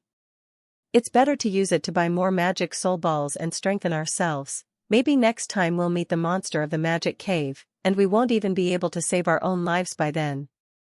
Old 8, however, was unimpressed, waving his hand and saying, "Life and death have their own destiny, and wealth and riches are in heaven. If you don't enjoy it when it's time to enjoy it, you won't have a chance if you die. Crazy Man, I also advise you, people like us, our spiritual power is too low. Even if you absorb more magic soul orbs, the effect won't be too good, much less reach the level of a magic domain powerhouse, so it would be better to have fun in time, so as not to regret it before you die." The madman shook his head and muttered, "Playing with things. Shallow." The item had arrived. Lu Kai picked up the walkie-talkie and talked to Tai Gang outside. Hearing that the calligraphy and painting had been found, Tai Gang's voice was also very excited, urging Lu Kai and the others to hurry up and come out. Tai Gang, this guy, it is said to have fallen in love with a granny, is preparing to save up money and each other to get married. This boat is done, I guess he will have the money for his marriage. Lu Kai smiled and hung up the intercom. The group of people returned the same way and soon came out of the cave, only for them to be shocked to find that Tai Gang had disappeared. Iron Kong. Where are you? Lu Kai picked up the walkie-talkie and called repeatedly with a locked brow, but there was only a rustling sound coming from the walkie-talkie, but no one responded.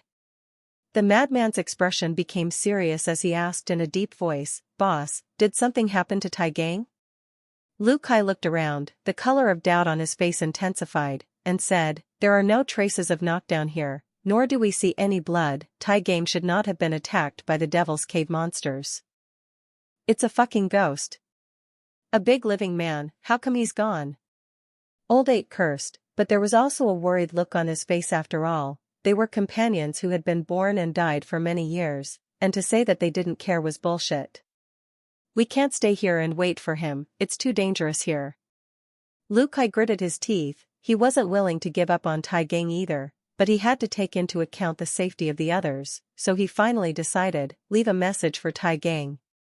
"Let's retreat first." Crazy Man and Old 8 looked at each other's eyes. They also knew that this was the best choice, so they didn't say much, left a message on a side wall with acrylic spray paint, told Tai Gang that they were leaving first, and then left the Jiangdong Museum in a hurry. The crowd had just walked a few meters away when they suddenly heard a strange cry.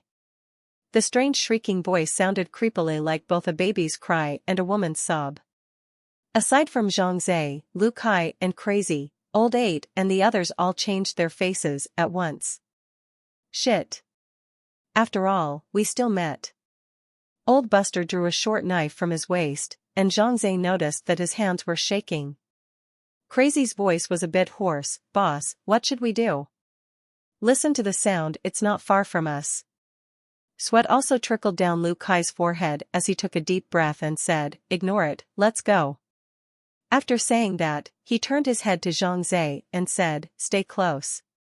If you fall out of the group, we won't come back for you." Lu Kai wasn't trying to scare Zhang Zhe. The Devil's Cave monster was no joke, and he would be killed if he wasn't careful. By that time, when the people were struggling to protect themselves, how could they have the energy and leisure to save others? Zhang Zhe nodded. He also sensed the seriousness of the problem from the performance of the crowd, and instantly raised his alertness. Quickly following behind Lu Kai, the group of people ran wildly at breakneck speeds on the deserted road. But the voice was getting closer to them.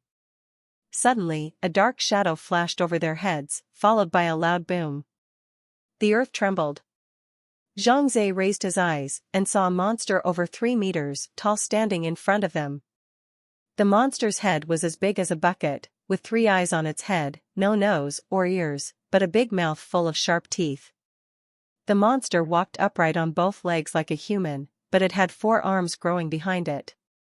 Each arm was extremely thick, and Zhang Zhe felt that it seemed thicker than his waist. Demon Cave Monster. The madman's voice was out of tune, his tone revealing a hint of panic. Second-ranked Demon Cave Monster. Old 8 suddenly bellowed and swung his short sword to charge like the Demon Cave Monster.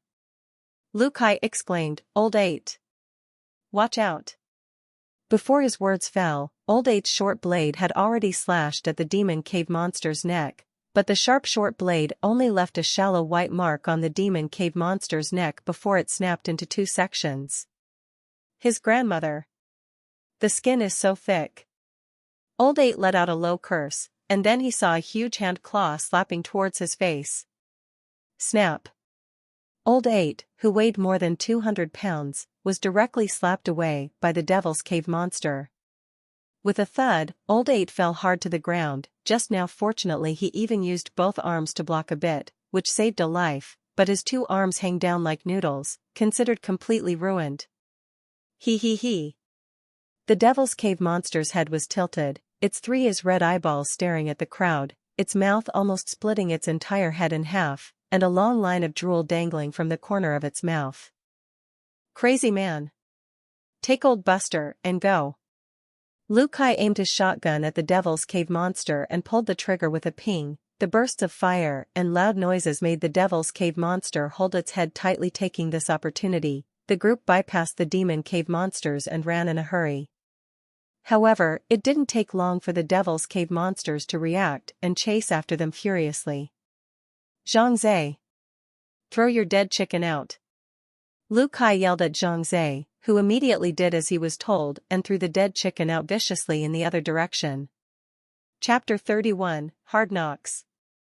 Zhang Zhe had a lot of strength, so this dead chicken was thrown out a long way, and that Devil's Cave monster immediately chased after it by following the smell, and only then did the crowd get out of danger.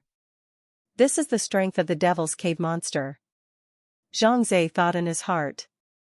The group ran for more than an hour before stopping to rest. Lu Kai looked back at Crazy and Old 8 and asked, "Old 8, how's your health?"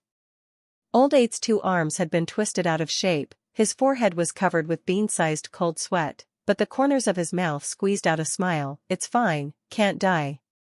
Crazy Man was beside him, but he had a sullen look on his face. He knew that even if these 2 arms of Old 8 could be saved, he would still be an invalid in the future. "Don't be careless. We still have a long way to go before we can return to Tianfeng City. Everyone still has to be vigilant." Lu Kai stared around vigilantly. He had some doubts in his heart. As a matter of fact, the Devil's Cave monsters seldom acted in the daytime. What was going on today? He. Heh heh heh. Suddenly, that strange laughter came from all directions again. This time, it sounded as if 5 or 6 demon cave monsters were approaching this way. Shit. This is God trying to kill us. Lu Kai was so angry that he burst out. His luck today was so bad that he was actually targeted by so many Devil Cave monsters.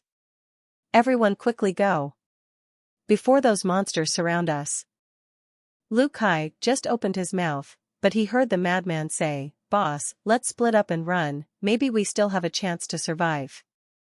Lu Kai froze for a moment. He nodded his head in silence for a moment and said, "All right then, Crazy, Old 8, you two take care. Zhang Zhe, you and I will go." After saying that, he ran towards the front without looking back. Zhang Zhe was surprised and turned back to look at Old 8 and Crazy Man, but he saw that these 2 were standing still, and in an instant, he understood. "Get out of here, kid. Don't look back." Old 8 had a calm expression. On the side of the madman to support the Old 8, from the waist to touch a hand, mine too. We brothers can't live on the same day, but we can die on the same day. It's also a great pleasure in life. The madman suddenly laughed. This was the last scene Zhang Zhe saw, and then he was pulled away by Lu Kai. The 2 had probably run a few hundred meters away when they heard a loud bang from behind them and a plume of smoke rose into the sky. Shit. Shit. Shit. Lu Kai cursed as he walked away, and Zhang Zhe noticed that his face was covered in tears. Sighing in his heart, Zhang Zhe didn't know how to persuade Lu Kai and could only remain silent along the way. After running forward for another 1,000 meters or so, Lu Kai suddenly stopped, and Zhang Zhe also turned his head to look to the side, only to see that on an abandoned car, there was a Devil's Cave monster crouching, staring at them with a crooked head. He, ha ha ha. Lu Kai suddenly threw the backpack he was carrying to Zhang Zhe and said in a deep voice, "The calligraphy and paintings are inside. Follow this road all the way and you will be able to see the northeastern city wall of Tianfeng City. I won't be accompanying you for the rest of the way." Zhang Zhe shook his head and said, "No, if you want to go, let's go together." Lu Kai shook his head, his tone calm. "My sister will be in your care from now on." After saying that, he lunged at the demonic cave monster. "Go to hell, bastard." Lu Kai rushed while using his own shotgun to shoot at the Devil's Cave monster, which was instantly shocked by the fire and sound emitted by the shotgun, holding its head and not daring to move. Lu Kai took the opportunity to pull out a hand, mine from his waist, and threw it at the feet of the demon cave monster. There was a loud boom. The Devil's Cave monster was blown up into the air at the same time, along with the junk car it was stepping on. "Run!" Lu Kai turned around and shouted to Zhang Zhe, but before the 2 could run a few steps away, they realized in despair that 2 more demon cave monsters stood on the opposite side. "Damn, this time I'm really going to die." Lu Kai's head was full of sweat, his legs were slightly shaking. in the face of death, even the bravest person's heart will instinctively produce fear. Zhang Zai's palms were also sweaty. He hadn't fought with the Devil's Cave monster. He didn't know if his current strength was a match for the Devil's Cave monster, but there was no better way at the moment. He could only put up a fight. He. Ha ha ha. Suddenly, a Devil's Cave monster came out violently from the side. Before Lu Kai could react, he was headbutted by the Demon Cave monster. Luckily, the place where he landed was a pile of soft debris underneath him, so he didn't die from the fall, but blood still trickled down from the corner of his mouth. Big brother Lu Kai. Zhang Zai's heart sank, seeing that the Demon Cave monster lunged at Lu Kai again. Zhang Zai was the first to come next to Lu Kai and blocked the Demon Cave monster. Go. Go. Lu Kai covered his chest and managed to squeeze out 2 words before blood gushed out of his mouth again. How can Zhang Zai leave? What's the point of leaving? And now in this situation, with 4 Devil's Cave monsters standing around, even if he wanted to leave, could he do so?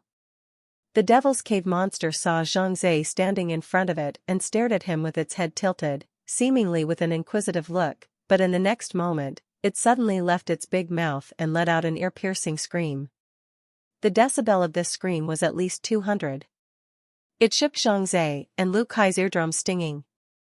Ah! Zhang Zai also roared, while swinging his fist at the opposite Demon Cave monster. The Devil's Cave monster did not dodge and extended a fist as well, as if it wanted to come to blows with Zhang Zai. Bang! A large and a small 2 fists collided in the air. The Devil's Cave monster and Zhang Zai each took a step back at the same time, and it was actually a tie. Ha ha ha. Ha ha. The Devil's Cave monster looked at its fist, only to see a deep fist mark appear on its huge fist. On the other side, Zhang Zai rubbed half of his sore and numb arm and said in his heart, I should still be able to swing my arm, but at most I can swing it 2 or 3 more times. It's really not a good idea to fight hard with the Demon Cave monster. Next to him, Lu Kai's eyes went wide. He knew how heavy the Demon Cave monster's punch was. To be able to break both of Old Buster's arms, a punch would weigh at least 1,000 pounds. And Zhang Zai had actually fought the Demon Cave monster head-on just now. Looking at Zhang Zai's appearance, he didn't seem to have suffered too much damage. Good lord, could it be that Zhang Zai's fist power is the same as the Demon Cave monster? Lu Kai was a bit incredulous. What Zhang Zai was most worried about right now was the other few Devil's Cave monsters around him. If they rushed down together to attack him, then he would really have no chance of winning at all. But by the looks of it, those few Devil's Cave monsters didn't seem to have the intention of striking out, but instead, they were all quietly squatting next to each other, seemingly watching the show. Don't worry, the Devil's Cave monsters have a characteristic: they won't snatch their companion's prey, unless they voluntarily give it up. They won't swarm. Lu Kai suppressed the blood chi rolling in his chest and said to Zhang Zai in a broken voice. Zhang Zai nodded. If that was the case, he was relieved. Chapter 32, The Masked Woman. The Devil's Cave monster has a lot of strength. I wonder how fast it is? Zhang Zai stared intently at the Devil Cave monster, calculating in his heart, might as well continue to utilize my strengths and win with speed.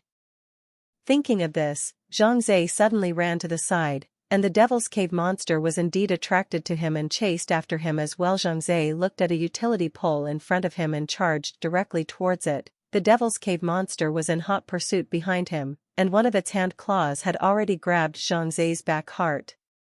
Lu Kai watched the battle from the sidelines, a heart almost in his throat. If this claw caught, I'm afraid Zhang Zai's back would have to be skinned open. However, in the next moment, Zhang Zai accelerated his speed, and both of his feet continuously stepped on the poles, and under the effect of speed and inertia, he actually walked on the poles. And the demonic cave monster just happened to grab the air with one move, and its whole body rushed under the pole. It's now. Zhang Zai had already walked above the pole, 7 or 8 meters from the ground, and with a backflip, he dropped his entire body down from the pole, and like a vulture hunting for food, he slammed his fist into the head of the Devil's Cave monster that was directly underneath him. The Devil's Cave monster was caught off guard, and was just in time to be smashed by Zhang Zai's punch. Then he heard a crunching sound, and Zhang Zhe could feel that the skull of the Devil's Cave monster should have been shattered by his own punch. The two eyeballs of the Devil's Cave monster were punched directly out of their sockets. Large streams of dark green blood were sprayed. It turned its head, its only remaining eye staring at Zhang Zhe with a deadly stare, and reached out a hand as if it wanted to launch a final attack on Zhang Zhe, but its life had already come to an end, and its legs went limp, and it collapsed to the ground with a thud. Zhang Zhe let out a long breath. At this time, his back was full of sweat. That punch just now was also extremely risky, in case the Devil's Cave monster sensed his intentions and launched a counterattack against him. He was simply incapable of dodging in the air. Zhang Zhe retreated to Lu Kai's side, who praised him excitedly. Good boy. That hit just now was beautiful. Cough cough cough. However, Zhang Zhe's face did not have a relaxed look as he felt that his right hand was shaking slightly and his joints were so swollen and painful that it was difficult to even make a fist. The flesh of these magic cave monsters is tough, and although I broke its bones, my own fists took damage. Zhang Zhe stared at the remaining 3 magic cave monsters. His mood became heavier and heavier. Killing a magic cave monster is so difficult. Here are 3 more. He. Those 3 Devil's Cave monsters didn't seem to show any anger when they saw their companions being killed by Zhang Zhe, but instead, they danced up in place as if celebrating the death of their companions. A Devil's Cave monster then jumped in front of Zhang Zhe, leaving thick saliva in its gaping mouth as it seemed to think that Zhang Zhe was very tasty. I can only give up today. Zhang Zhe gritted his teeth and once again assumed a fighting stance. He didn't know if he could still defeat his opponent, but he definitely wouldn't give up hope of survival. I will definitely live. Zhang Zhe's eyes shone with determination. Holding the determination to fight to the death, Zhang Zhe prepared to fight the Devil's Cave monster when suddenly, a black shadow appeared in the afterglow of his right eye.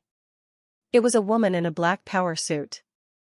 Her black hair flowed in the wind, and her face was covered by a black cloth except for a pair of beautiful eyes. The woman's figure was extremely good. The tight clothes set off her figure, especially a pair of slender and elastic thighs, which were even more desirable. However, Zhang Zhe didn't have the leisure to appreciate these now. He was just surprised that inside this fallen area, there were actually other human beings existing. The woman's speed was extremely fast, and she almost rushed behind the Demon Cave monster with a residual shadow. The Devil's Cave monster also sensed the woman's proximity, and with a strange shriek, he turned and swung his fist, but it struck empty. Only to see the woman's figure flashed to the right again. Then the woman's figure turned in place, her right leg kicked out violently, directly in the air to draw on the face of the Devil's Cave monster. Snap! Whoosh! A powerful force instantly jerked the Demon Cave monster out. Zhang Zhe's pupils instantly dilated. The woman's kick just now had a strength of over 2,000 pounds, to say the least. This woman is so powerful. Zhang Zhe inwardly sighed. After smacking the Demon Cave monster away with a kick, the woman stood proudly in front of Zhang Zhe and Lu Kai, her icy cold eyes sweeping them away but not speaking. Drip. An SUV sped from the distance, and the woman said to Zhang Zhe in a deep voice, "Take your friend and get in the car quickly." Zhang Zhe nodded and turned around to help Lu Kai up. By now the car had pulled up beside them, and a young man wearing sunglasses was peeking out of the window, shouting, "Get in the car. There's another big group coming." The woman got into the passenger seat. Zhang Zhe and Lu Kai also got into the car. The sunglasses man kicked the gas, and the SUV spewed black smoke and sped off in the direction of Tianfeng City. What the sunglasses man said was really good. Their car had just run out not far, when they heard a rumbling burst of sound from behind, as if 1,000 horses were running wildly. When Zhang Zhe turned back, he saw at least 30 Devil Cave monsters in hot pursuit behind him. The sunglasses man saw this scene through the rearview mirror and said to the woman next to him, "Boss, we can't lure such a huge pile of monsters over to the city wall. In case the monsters attack Tianfeng City, it will be troublesome." The woman was silent for a moment and turned back to Zhang Zhe. "There's a traveling bag under the back seat. Open the bag and throw all the flash bullets inside to the back to scare off those monsters." Zhang Zhe sniffed and immediately acted. and indeed, in the seats, bombs and other explosives. Explosives. Who the hell is this woman? How come she has so many weapons and ammunition? Zhang Zhe flipped out the flash bullet from inside, pulling the lead ring, one by one, threw it to the back. The piercing white light kept flashing, shaking those magic cave monsters in the back with a wow. It worked really well though, and the monsters never followed again. Phew. Finally got rid of it. The sunglasses man let out a long breath as he said to Zhang Zhe and Lu Kai through the rearview mirror, "What the hell did you two do? How did you attract so many demon cave monsters?" Zhang Zhe just wanted to open his mouth, but Lu Kai pulled him back and said, "We didn't do anything, we just wanted to go back home to sweep the graves of our ancestors. We didn't expect to meet the Devil's Cave monster. Thank you for saving us, brothers." The woman's pair of beautiful eyes stared at Zhang Zhe's face in the rearview mirror for a long time before she spoke. "What's your name?" Chapter 33, You're a tough guy. Zhang Zhe. Zhang Zhe answered truthfully. Although this woman's identity was a mystery, Zhang Zhe felt that the other party did not seem to have any malicious intent towards him. "You were very resourceful and brave when you fought with the demon cave monster just now. When ordinary people encounter this kind of situation, I'm afraid that they would have already left their companions and fled on their own. I appreciate you very much," the woman slowly said. "But next time, don't come to the fallen area to mess around with stuff. It's easy to lose your life. Unless you become a magic domain powerhouse." Zhang Zhe blinked. It was obvious that Lu Kai's lie had been recognized by this woman, but the woman did not seem to have the intention to look deeper. The road back was relatively smooth, without encountering any more Devil's Cave monsters. The sunglasses man parked the car a few hundred meters away from the northeastern city wall. He lit a cigarette and said to Zhang Zhe and Lu Kai, "Both passengers, the destination has arrived, please get off the car." Zhang Zhe and Lu Kai looked at each other, and the two of them got down from the vehicle as the SUV turned around, pulling the rolling smoke and driving deeper into the fallen area. "Who are they?" Zhang Zhe looked at the distant SUV and asked Lu Kai next to him. Lu Kai shook his head and guessed, "I don't know what they are, but they must all be demon realm powerhouses, or else they wouldn't have been able to defeat the demon cave monsters so easily." He patted Zhang Zhe's shoulder and said, "Don't think about these things anymore, let's hurry back, it's still dangerous here." Zhang Zhe nodded his head. He suddenly remembered something, looked back at his backpack and said to Lu Kai with a bitter smile, "What bad luck, my backpack was scratched by the monster, and I lost the box that contained the calligraphy and painting." Lu Kai sighed and shook his head. "If you lose it, you lose it, at least your little life is saved." The two quietly returned to Tianfeng City. Zhang Zhe saw that Lu Kai was more seriously injured and wanted to send him to the hospital, but he was stopped by Lu Kai. With no choice but to send Lu Kai back to his own home, Zhang Zhe had no choice but to send Lu Kai back to his own home. Lu Panpan was at home. When she saw Zhang Zhe helping Lu Kai to come in, she lost her color and hurriedly ran up. Seeing Lu Kai's chest clothes almost stained red with blood, she was so scared that she cried. "Don't cry, brother is not dead yet, quickly go to ask Uncle Wang to come over," Lu Kai said breathlessly to Lu Panpan, and then he lay on the bed and could not move. Zhang Zhe also helped take care of Lu Kai from the side, until that Uncle Wang came over with a medical box and Lu Kai's injuries were under control. Then he excused himself and left. Today is really dangerous and twisted. On the way back, Zhang Zhe remembered today's encounter, and his heart was also a little afraid. At that time, if that woman hadn't suddenly appeared and chased the Devil's Cave monster away, I'm afraid that he and Lu Kai would have been killed in the fallen area. It's a pity that the calligraphy and painting was lost, otherwise today wouldn't be an empty-handed return. Zhang Zhe sighed slightly, and without realizing it, he suddenly saw a familiar figure turn into a street corner. "Eh? That person seems to be..." Zhang Zhe's pupils shrunk, and he instantly followed up with quick steps. The man was wearing a trench coat, a duck hat, and a mask over his face, but his back still betrayed him. This person seems to be Iron Kong. Zhang Zhe was in a state of shock and doubt in his heart. When he was in the fallen area before, Tai Gang disappeared outside the museum and everyone thought he was dead, but he did not expect to appear here. Zhang Zhe suddenly realized that there was a piece of something exposed from the hem of Tai Gang's trench coat, which turned out to be the already lost box containing the ancient painting. Zhang Zhe frowned. He judged from Tai Gang's sneaky dress and the exposed section of the painting box. Tai Gang must have done something unseemly behind the back of the crowd. Let's see where this guy is going. Zhang Zhe carefully followed behind. Tai Gang was very vigilant, turning back once every 3 steps and once every 5 steps, obviously afraid that someone was following him. However, Zhang Zhe hid himself so well that he didn't let Tai Gang find out, and in the end, followed him all the way to an abandoned construction site. Zhang Zhe found a place with a better view to hide, and from him, he could see that Tai Gang was standing on the abandoned construction site, anxiously waiting for something. After thinking about it, Zhang Zhe took out his cell phone and started video recording at Tai Gang. About 10 minutes, a luxurious black sedan slowly drove into the construction site, and excitement appeared on all of Tai Gang's faces. Boss Lee. I brought back the stuff you wanted. Before the black sedan could stop, Tai Gang had already run to the window and spoke to the people inside with a winking smile on his face.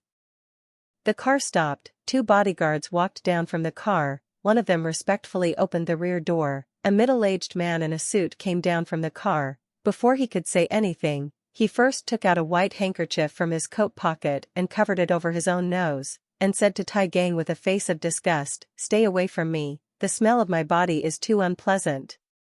Tai Gang nodded his head repeatedly, took a few steps backward, and said smilingly, "Boss Lee, I brought back the stuff, take a look." Boss Lee gave a wink to the bodyguard next to him, and that bodyguard walked up and took that box from Tai Gang, and after carefully opening it, he scanned it with a strange device, and then nodded at Boss Lee. Boss Lee's face instantly put on a smile, waved his hand, and asked his bodyguard to collect the things and put them in the car. Tai Gang rubbed his hands together on the side and asked with a smile on his face, "Is there no problem with the stuff? Then my money. Not a penny will be lost to you." Boss Lee said indifferently, "But I admire you. Your heart is dark enough and your hands are ruthless enough. For the sake of money, even your own brothers who have been born and died for more than 10 years are pitched. You're a ruthless man." An embarrassed look appeared on Tai Gang's face as he smiled sarcastically and said, "Don't make fun of me, Boss Lee." Hearing these words, all the doubts in Zhang Zhe's heart were solved. Needless to say, it must be the trap that Tai Gang set for Lu Kai and the others in order to monopolize the $3 million, and wait until they all died in the hands of the monster in the Devil's Cave, and then take the calligraphy and paintings back to Boss Lee himself in exchange for money. That bastard. Zhang Zhe clenched his fists, and when he thought about the deaths of Old Eight and Crazy Man, a wave of anger rose in his heart.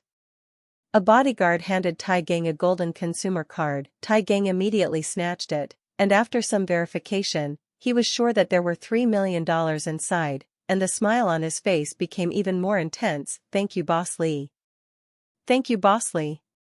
Tai Gang bowed repeatedly, grateful. Boss Lee didn't even look at him, turned around and got into the car. Then the black sedan drove out of the factory and took off. Inside the car, Boss Lee took out his cell phone and dialed a number. "Get my money back, and you handle the back end cleanly, don't leave any traces."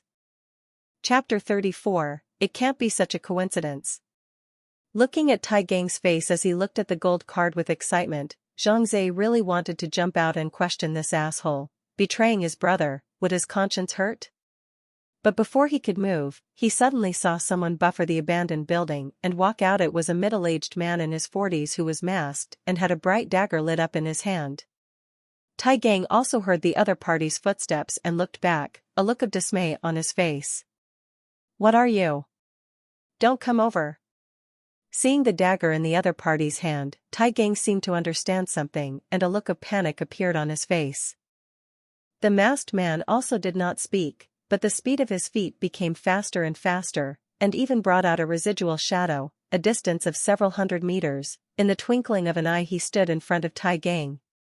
Tai Gang shouted and punched at the masked man. His own strength was not weak, his strength value was only 1 point lower than that of Old Eight, and his punching power was at least 500 to 600 pounds. However, before his fist could even touch the masked man, midway through, the other party grabbed his wrist. Ah! Ouch, ouch, ouch. Tai Gongzi felt his wrist, as if it had been snapped with an iron vise. The pain was so severe that he couldn't help but scream out, but the next moment, his voice came to an abrupt end as the masked man drove his dagger into his heart. You don't keep your word. Tai Gang fell on his back with a pair of dead eyes, and in no time at all, he died. The masked man bent down to find the golden spending card from Iron Kong's body and tucked it into his own bosom. A little folk song hummed out of the masked man's mouth as he pulled one of Iron Kong's feet and dragged it across the ground, eventually disappearing into the abandoned building. The entire process was recorded by Zhang Zhe, who didn't dare to say anything because the masked man was very strong, especially the speed that the man instantly burst out just now, which was almost on par with the masked woman that Zhang Zhe had encountered earlier in the fallen area. This guy must be a demon realm powerhouse. Zhang Zhe thought secretly in his heart. The strongest people in the devil's domain are not all good people, and there are also some people who have taken the evil path, doing unspeakable and unseemly deeds. The masked man in front of him was obviously one of them. Zhang Zhe didn't move and quietly withdrew from the abandoned construction site. Tai Gang's death had nothing to do with Zhang Zhe, that was his downfall for which he was to blame. The only thing that Zhang Zhe cared about was how he could get that boss Li to compensate for the loss of Lu Kai and the others. After all, those were two living human lives. They can't just die in vain.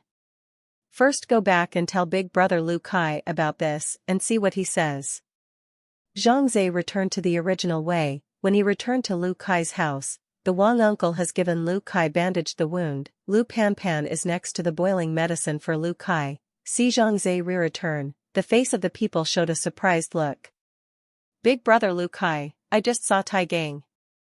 Zhang Zhe said in a deep voice, and then, he played the video that he had recorded on his cell phone to Lu Kai and the others. This son of a bitch Tai Gang even betrayed us. Shit. Lu Kai was instantly furious and his face turned red, and because he was overly agitated, he tore his wound, causing him to spit out another mouthful of blood. This bastard Tai Gang deserved to die. But that Li, we can't afford to mess with. Lu Kai took a few breaths and calmed down his emotions. A tired look appeared on his face as he shook his head and said, Brother Zhang Zhe, we've all been punked by that Li. Not only did he get what he wanted, but he also didn't spend a penny. Alas. It's all my fault for trusting him too much. Zhang Zhe didn't say anything, but Lu Panpan on the side said angrily, Did you get injured for nothing, brother? Did you get hurt for nothing, and did old 8 and crazy man die for nothing? I can't swallow this breath. Why don't we call the police? Let the police arrest that boss Li. Silly girl. If you call the police, the first ones to get arrested will be Zhang Zhe and I. Lu Kai shook his head with a bitter smile and said, The two of us violated the rules, entered the fallen area privately, and brought back things from there, each of which is enough for the two of us to go to jail for a few years. But People Li boss has power and influence. Even if there is really a police investigation, it is estimated that in the end, it is also a big deal, a small thing to turn into a small thing. Lu Kai sighed and said, A flat-headed little people like us, our arms can't twist the big leg, yo. Lu Panpan knew that her brother had a good point, and could only stomp her feet in anger. There was nothing she could do. Brother Zhang Zhe, thank you for telling me these things. I didn't bring you to earn money today, and I also let you almost follow me to get killed. I feel guilty in my heart. I hope you won't blame me. I, Lu Kai, owe you a favor. I will definitely repay you when I have the chance in the future. Lu Kai said sincerely to Zhang Zhe. Zhang Zhe waved his hand. Big brother Lu Kai, don't say such things. You were also screwed over. If you want to blame that boss Li and Tai Gang. Saying goodbye to Lu Kai's siblings, Zhang Zhe went all the way back to his home and happened to meet his next-door neighbor who was about to lock the door and leave. Seeing Zhang Zhe coming back, the other party greeted Zhang Zhe warmly. Hello little brother, the one you saw yesterday is your sister, right? She looks very cute. The ordinary-looking middle-aged man revealed a kind smile to Zhang Zhe. Zhang Zhe also smiled and nodded. Hello uncle, thank you for the apples you gave us yesterday. If we have time, we would like to invite you to my house for dinner. Hee, of course. The middle-aged man smiled and nodded, then pulled the key off the door, and Zhang Zai's gaze inadvertently swept over his hand, his pupils instantly shrinking. Middle-aged man missing his right pinky. I still have things to do, so I'll leave first. Goodbye, little brother. The middle-aged man greeted Zhang Zai and then quickly walked downstairs. As he watched the man walk down the stairs, the smile on Zhang Zai's face gradually tightened, and his brows locked up. It can't be such a coincidence, right? Zhang Zai was a little worried in his heart, although it was said that a person who lacked a pinky wasn't necessarily a wanted criminal, but why was it such a coincidence that his neighbor actually had the same characteristics as a wanted criminal? However, this person doesn't look anything like a wanted criminal. There's a need to double-check this person's identity. Zhang Zai thought in his heart, if he is not a wanted criminal, everything is fine. In case he really is, then my sister and I will be in danger.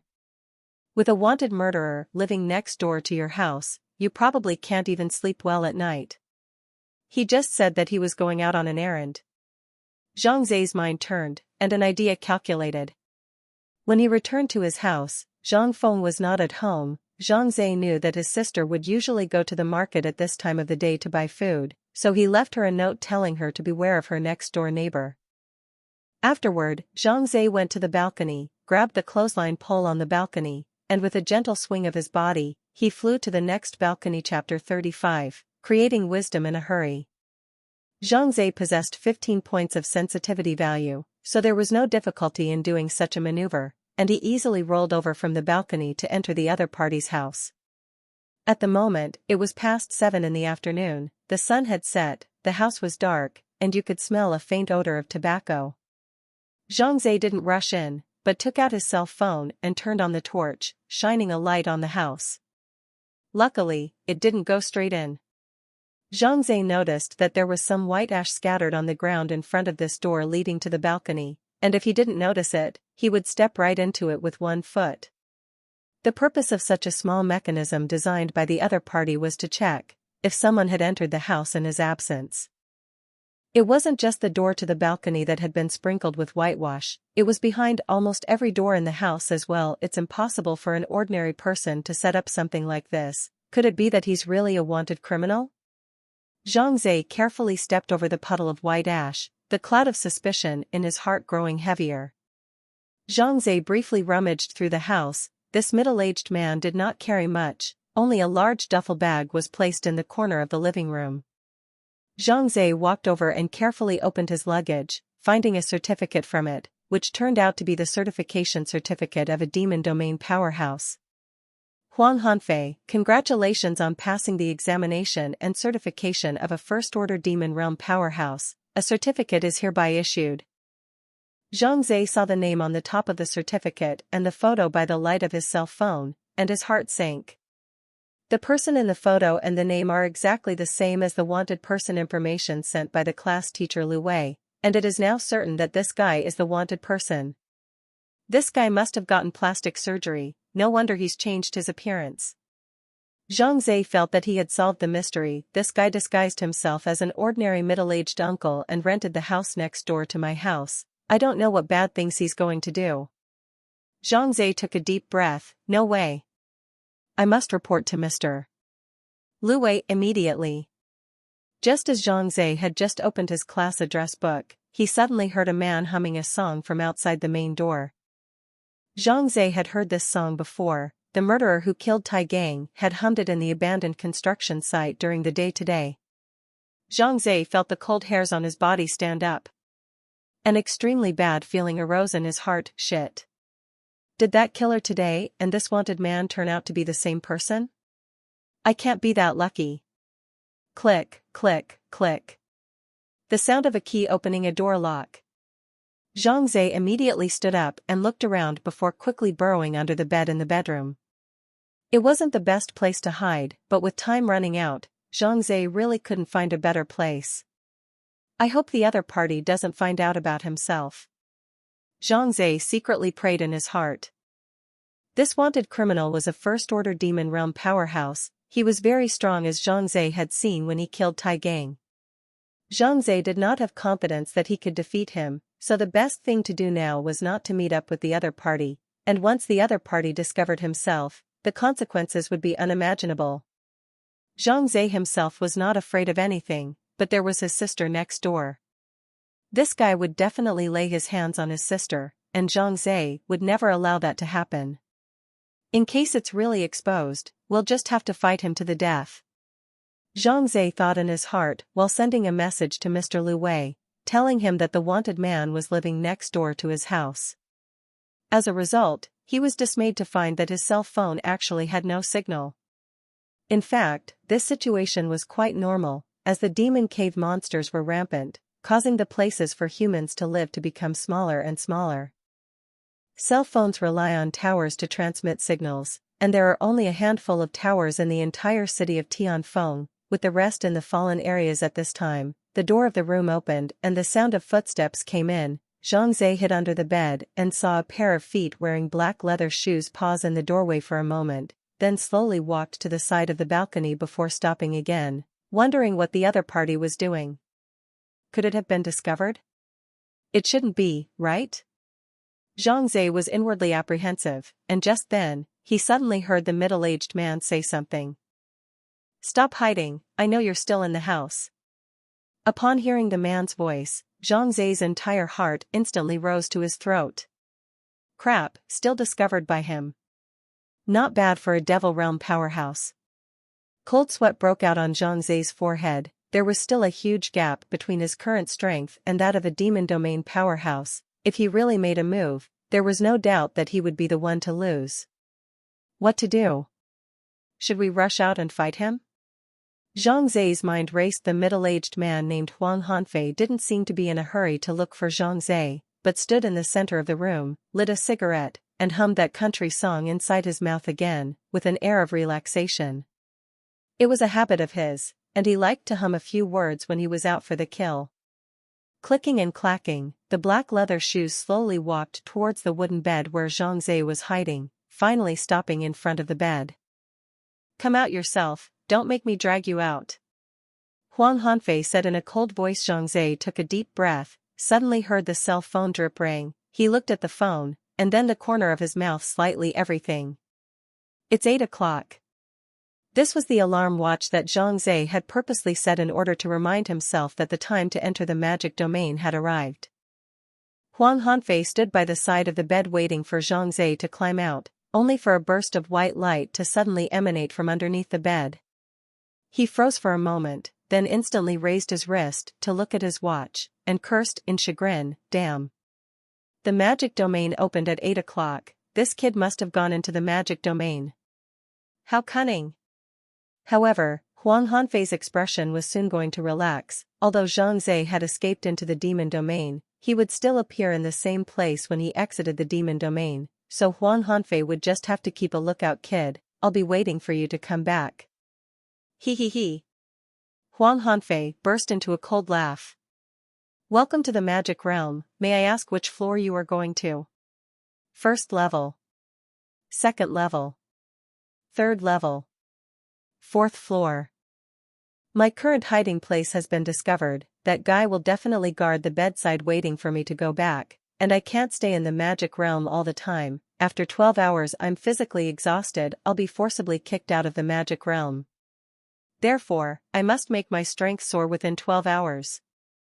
At the very least, it has to be at a level where I can fight a first-ranked demon realm powerhouse, or else I'm no match for that wanted man." Thinking about this, Zhang Zhe knew which floor he should go to. Fourth floor. The scenery in front of him changed, and Zhang Zhe once again stood on the altar of the fourth floor. He looked around and realized that the people from the Magic Domain Bureau were still blocking the surrounding area, not allowing adventurers to go out. Could it be that the deadly domain hasn't disappeared yet? Zhang Zhe frowned, unable to leave the altar. How was he supposed to fight monsters and become stronger?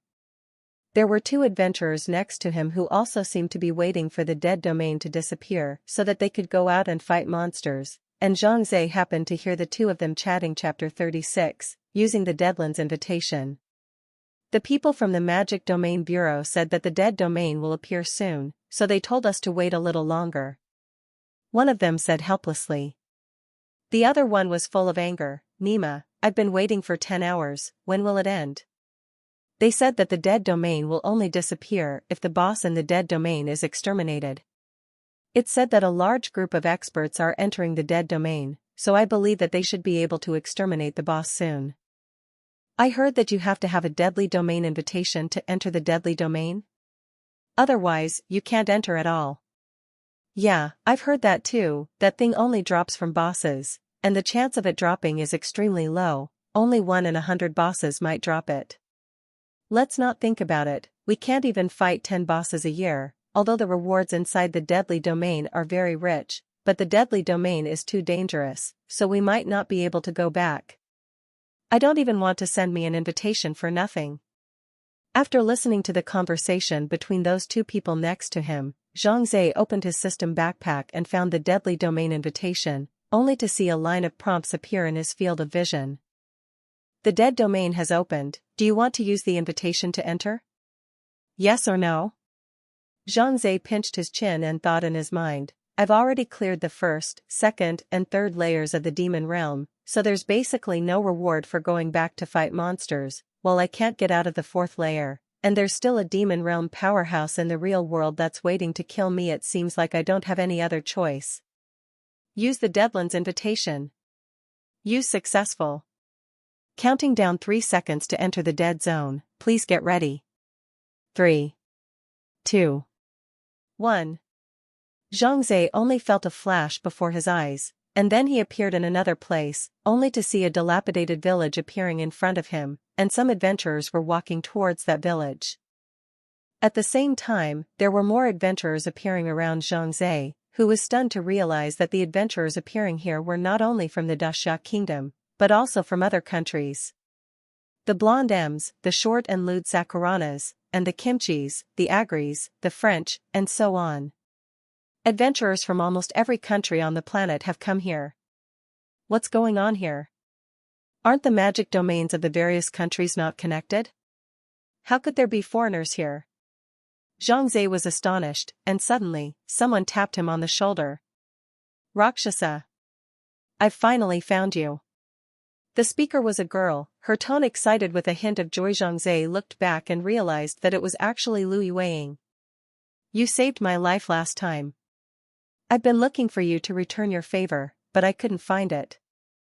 Lu Yueying took a deep breath and said, I didn't expect us to meet here, this time I must return the favor to you. Say it, what do you want? There were 2 other people traveling with Lu Yueying. One was a man around 30 years old with a huge sword behind him. The name of the magic domain was Rage Kill Wind Chaser. The other person was about Zhang Zhe's age, holding a crystal ball in his hand with the name of the magic domain, A Midsummer Night's Dream. Raging Kill Chasing Wind looked at Zhang Zhe and turned his head to ask Lu Yueying, Yueying, is he the one who helped you lure the Iron-Tooth Wolves away last time? Lu Yueying nodded and said, yes, 6th uncle, he was the one who saved me that day. Raging Kill Wind Chaser extended his hand to Zhang Zhe, thank you for saving my niece, a great favor is not appreciated, in the future when you encounter troublesome matters, come to the Lu family and look for me. This is my 6th uncle, and that younger teenager is my brother. Lu Yueying introduced from the side. Zhang Zhe shook hands with Furious Kill Wind Chaser and said indifferently, a show of hands, no need to mention it. You came to the Deadlands alone? Not a small amount of guts. Seeing Zhang Zhe alone, Raging Kill Wind Chaser kindly reminded, this place is different from the demon domain, not only are the monsters harder to fight, there are also a lot of foreign adventurers, and there are often big fights because of the competition for monsters and items. That's why I suggest you don't act alone, it's better to stay with us. Yes, Brother Rakshasa, my 6th uncle is a rated excellent level adventurer, you'll be absolutely safe with us. Midsummer Night's Dream also extended an invitation to Zhang Zhe from the site. The Handbook of the Magic Realm states that the Magic Realm evaluates adventurers based on their strength. In descending order, they are novice, skilled, excellent, powerful, superb, and finally top seal. Lu Yueying remained silent the entire time, just quietly looking at Zhang Zhe. It's my first time coming to the Deadlands. I don't understand the situation here yet. It's really dangerous to act alone. And there are many foreign adventurers here, so the danger factor is even higher. After weighing his options, Zhang Zhe finally nodded his head and said, "If you guys are willing to bring me along, then of course it would be best." Raging Kill Wind Chaser nodded approvingly. "Well, there's no arrogance, your character is very good." Lu Yueying lowered her eyes, her expression relaxing. She was really worried just now that Zhang Zhe would refuse after all. There were dangers everywhere in this deadly domain, and she was indeed a bit uneasy if Zhang Zhe acted alone. After all, she still owed Zhang Zhe a favor, and she didn't want Zhang Zhe to die before the favor was returned. Raging Kill Wind Chaser pulled Zhang Zhe into the team as he proposed, "Since Brother Rakshasa is joining our team, I think we can get to know each other's innate skills, so that when we encounter problems in the future, we can better cooperate with each other. I'll go first. My natural skill is Shock Retreat. It can knock the target back 10 paces away while being frozen for 30 seconds. Rage Kill Wind Chaser said. "It's my turn. My natural skill is Illusion. I can create an illusion of the target. The illusion exists for up to an hour, however, this illusion is just for show, there is no way to fight." Midsummer Night's Dream shrugged his shoulders and said with some embarrassment this was because he felt that his natural skill was very chickenish and had almost no use in real combat. "My natural skill is Light Slash, you should have seen it last time," Lu Yueying said faintly to Zhang Zhe. Zhang Zhe didn't hide it, as his natural skill was going to be known by others sooner or later anyway, so he said frankly, "My natural skill is Summoning, which can summon monsters to help me fight monsters." After hearing this, Raging Kill Wind Chaser and the others had curious looks on their faces, and Midsummer Night's Dream asked after him, "Brother Zhang Zhe, what kind of monsters can you summon?" "They all listen to your command?" Zhang Zhe nodded, then summoned a sword and shield goblin out and demonstrated it to the crowd. "Wow! Awesome!" A Midsummer Night's Dream was filled with astonishment. He had never seen this kind of natural skill before. Although Raging Kill Chasing Wind and Lu Yueying also felt novelty, they didn't care too much about it after all. Small monsters like kobolds might be of some use in normal battles, but when it came to fighting with experts or dealing with high-level bosses, they were cannon fodder and basically couldn't do any favors. In their opinion, it was still the strength of the adventurers themselves that was more important, and everything else was a side issue. "Alright, let's introduce it here first. Others have already entered the village, let's not waste any time. If the boss is snatched by others, we'll have to return empty-handed," Raging Kill Wind Chaser said as he looked at the foreign adventurers who were running towards the village. Chapter 37, The Insidious Foreign Adventurer. What's the difference between the boss in the deadly domain and the boss in the magic domain? Listening to your tone, it seems like the bosses here are able to drop a lot of good stuff? Zhang Zhe still knew very little about the deadly domain, so he opened his mouth to ask Angry Slayer Wind Chaser, wanting to know more. "Oh, looks like it's your first time in the Deadlands, let's walk and talk." A group of people quickly run towards the village, Rage Kill Wind Chaser said while running, "If you played online games, this dead domain is actually equivalent to a copy. The monsters in the copy will naturally explode more good things, and the bosses in the dead domain will likewise drop a lot of things that can't be obtained outside of the demon realm. For example, attribute-less magic soul orbs, high-level equipment, rare props, etc. In short, as long as you can kill the boss and get the reward, it's definitely a sure thing. But then again, the rewards of the deadly domain are generous, and the danger is exponentially higher. As I said just now, not only are the monsters here not easy to deal with, there are also a lot of foreign adventurers with evil intentions. Killing people to get rid of their goods doesn't happen much here. I brought Moon Shadow and Xiao Tian into the dead domain for this adventure. Apart from getting rewards for fighting bosses, I also wanted to let the two of them grow up, so that in the future, they'll have to rely on themselves to survive in the dead domain." Angry Slayer Wind Chaser looked at Zhang Zhe and said with a smile, "I don't know your birth and origin, but your family is relieved to have you enter the deadly domain alone. They are really willing to give it up as well." Zhang Zhe didn't say anything. He didn't have any family, and he was forced to enter the death domain alone. The four of them ran to the outside of the village, only to see that there were already adventurers and monsters fighting together in the village. Zhang Zhe looked around and saw that the monsters turned out to be the villagers of the village, but their expressions were hideous, holding pitchforks and shovels in their hands as they frantically fought with the adventurers. These villagers should be possessed by something, that's why they've become like this. Raging Kill Wind Chaser looked around. Let's go in as well, the boss should be hidden in the village, whoever finds it first counts. The group followed him and rushed into the village, which was like a labyrinth, with one house next to another, and each house looking more or less the same, so that they couldn't tell the difference without careful differentiation. It seems like we've been here before. Lu Yueying looked at a small wooden house next to her and said, I remember this wooden house, it seems like we've circled back.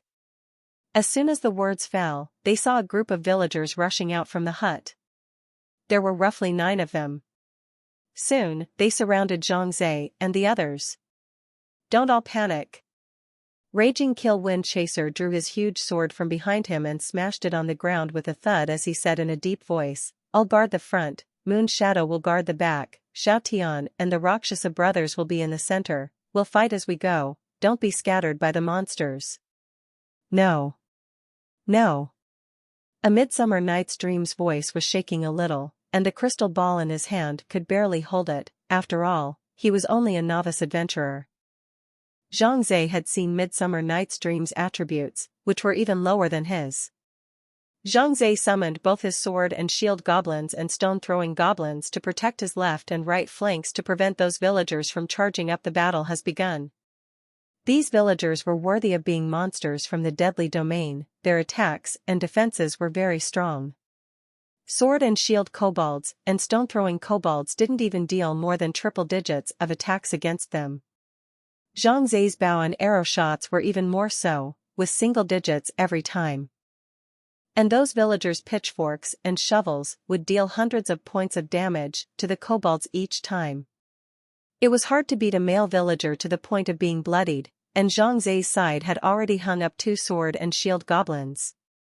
Raging Kill Wind Chaser forced back a villager with his sword and took the time to look at Zhang Zhe's side. He found that Zhang Zhe's attacks were only in single digits and shook his head in his heart. I originally thought that if I could save Moon Shadow from the iron claws of the iron-toothed wolf, my strength should not be bad, but I didn't expect. Retrieving his thoughts, Raging Kill Wind Chaser used his fastest speed to resolve the 3 villagers surrounding him and turned back to prepare to relieve Zhang Zhe's side. Suddenly, a bolt of lightning fell from the sky. This lightning bolt came extremely suddenly, and Raging Kill Wind Chaser was unable to react in time, and was directly struck by the lightning bolt. -277. Dr. Legend, paralyzing effect. Shit. Someone attacked me. Rage Kill Wind Chaser quickly found the person who attacked him, a foreign player wearing a red robe, with the name Dr. Legend in the Magic Kingdom. Hey, Dashya people, we meet again. Dr. Legend smiled grimly and beckoned to Rage Kill Chaser, then waved his staff, and a fireball smashed into Rage Kill Chaser. -318. Dr. Legend. Zhang Zhe, Lu Yueying, and the others also noticed the abnormality as 2 foreign adventurers appeared opposite them as well. A blonde woman with a crossbow, the name of the magical realm is the Elves of the Night.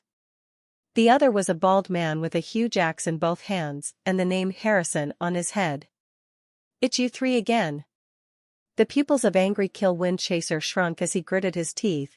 We let you guys go last time, but I didn't think that you guys would actually dare to come and pick a fight. You guys are really shameless. So what if I'm shameless as long as I get the last laugh? The Elf of the Night cackled and raised her hand to shoot a sword at Lu Yaya, but it was blocked away by Lu Yaya with her sword on the other side. Harrison slammed a slate axe hard on a sword and shield kobold, directly smashing the sword and shield kobold into a heel, and a big damage value floated up. In an instant, the sword and shield goblin's blood level dropped to 1/2.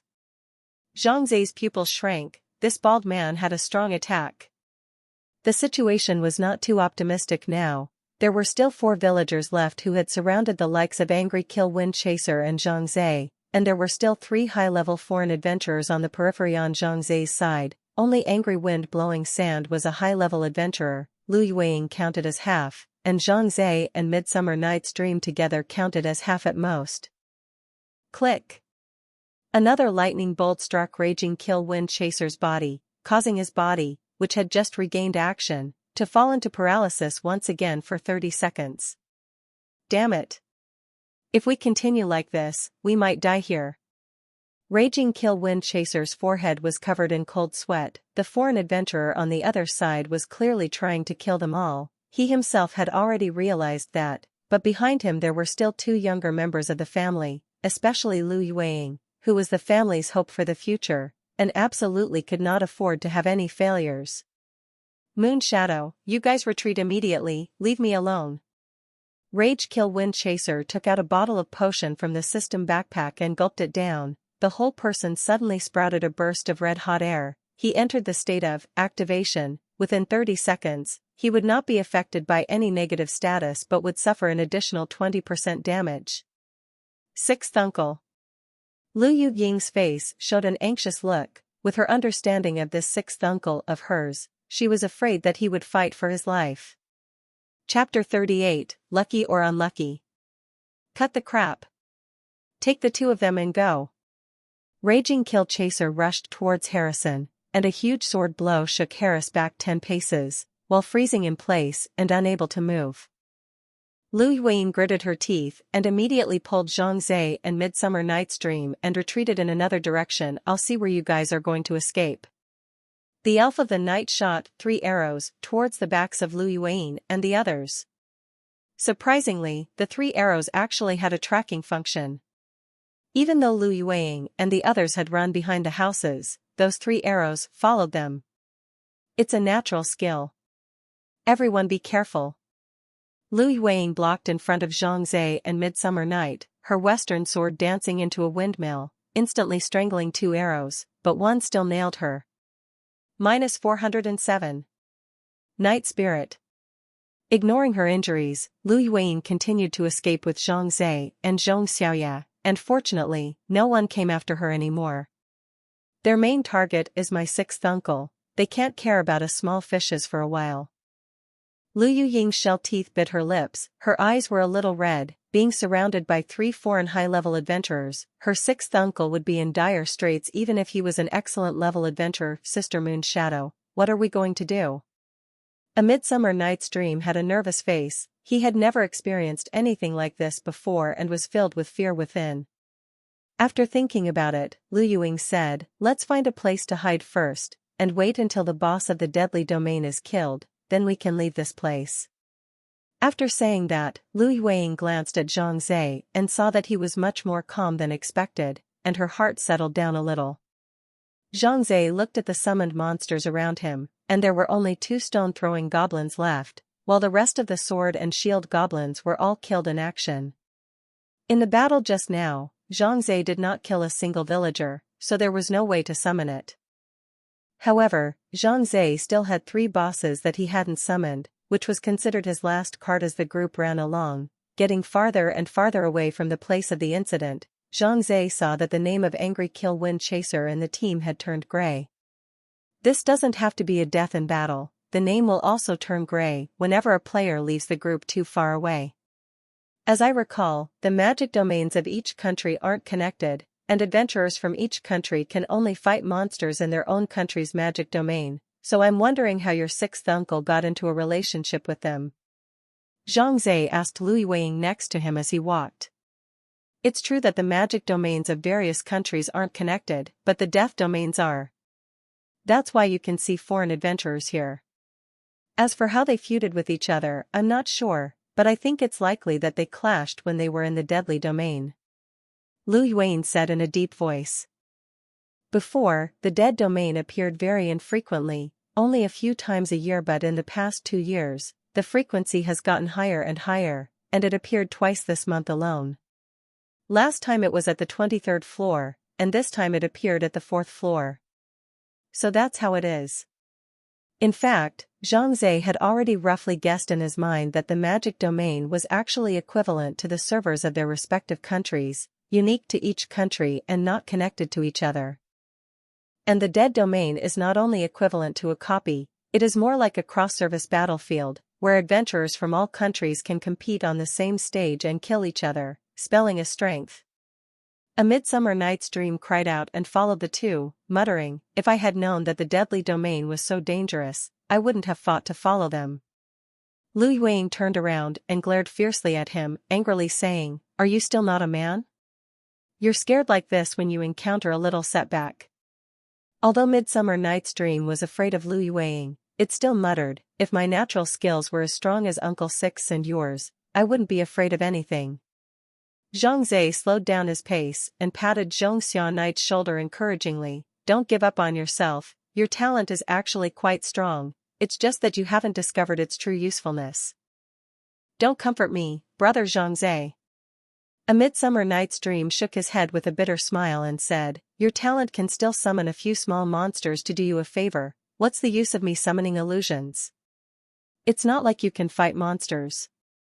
Zhang Zhe was just about to say something when he suddenly heard the surprised Lu Yueying in front of him say, "Oh my god. It seems like we've encountered a boss." Zhang Zhe and Midsummer Night looked ahead, only to see a big fat man more than 3 meters tall and covered in black gas standing in a clock tower. This big fat man was holding a rusty machete in both hands, dressed as a butcher, with blood stains all over his body. Looking at his name again, it was true to his name, Death Butcher. The big boss of the Deadlands. Holy shit. Why are we so unlucky? We just escaped from the tiger's den and encountered the boss again. A Midsummer Night's Dream cried out, incomparably devastated. "Don't be nervous, the boss hasn't found us yet." Lu Yueying carefully observed Death Butcher and saw that he was still standing quietly in his original position, so he couldn't help but breathe a sigh of relief in his heart. If her sixth uncle was here, there would still be some chance of victory against the Death Butcher, but now the three of them alone couldn't do it at all. "Let's not startle him, retreat back the way we came and find another way out." Lu Yueying waved his hand at Zhang Zhe and Midsummer Night, and the three of them returned the same way, only to find Dr. Legend and the others wandering around nearby, seemingly looking for them. Oops. The way back is blocked by them. Having no choice but to bring Zhang Zhe and Midsummer Night's Dream back to the Death Butcher's side. What to do? There are foreign adventurers behind us, and the Death Butcher in front of us. Are we dead this time? A Midsummer Night's Dream was filled with fear inside and was shaking. His age was similar to Zhang Zhe's, also having just turned 18 this year, and he hadn't entered the magic domain for more than a month. Lu Yueying stood in place weighing the pros and cons. Facing the Death Butcher, the three of them had no chance of winning, but going back to fight those three high-level foreign adventurers also had the same no chance of winning. For a while, she was caught in a dilemma. The way I see it, since we've already encountered the boss, we shouldn't miss it. Do it.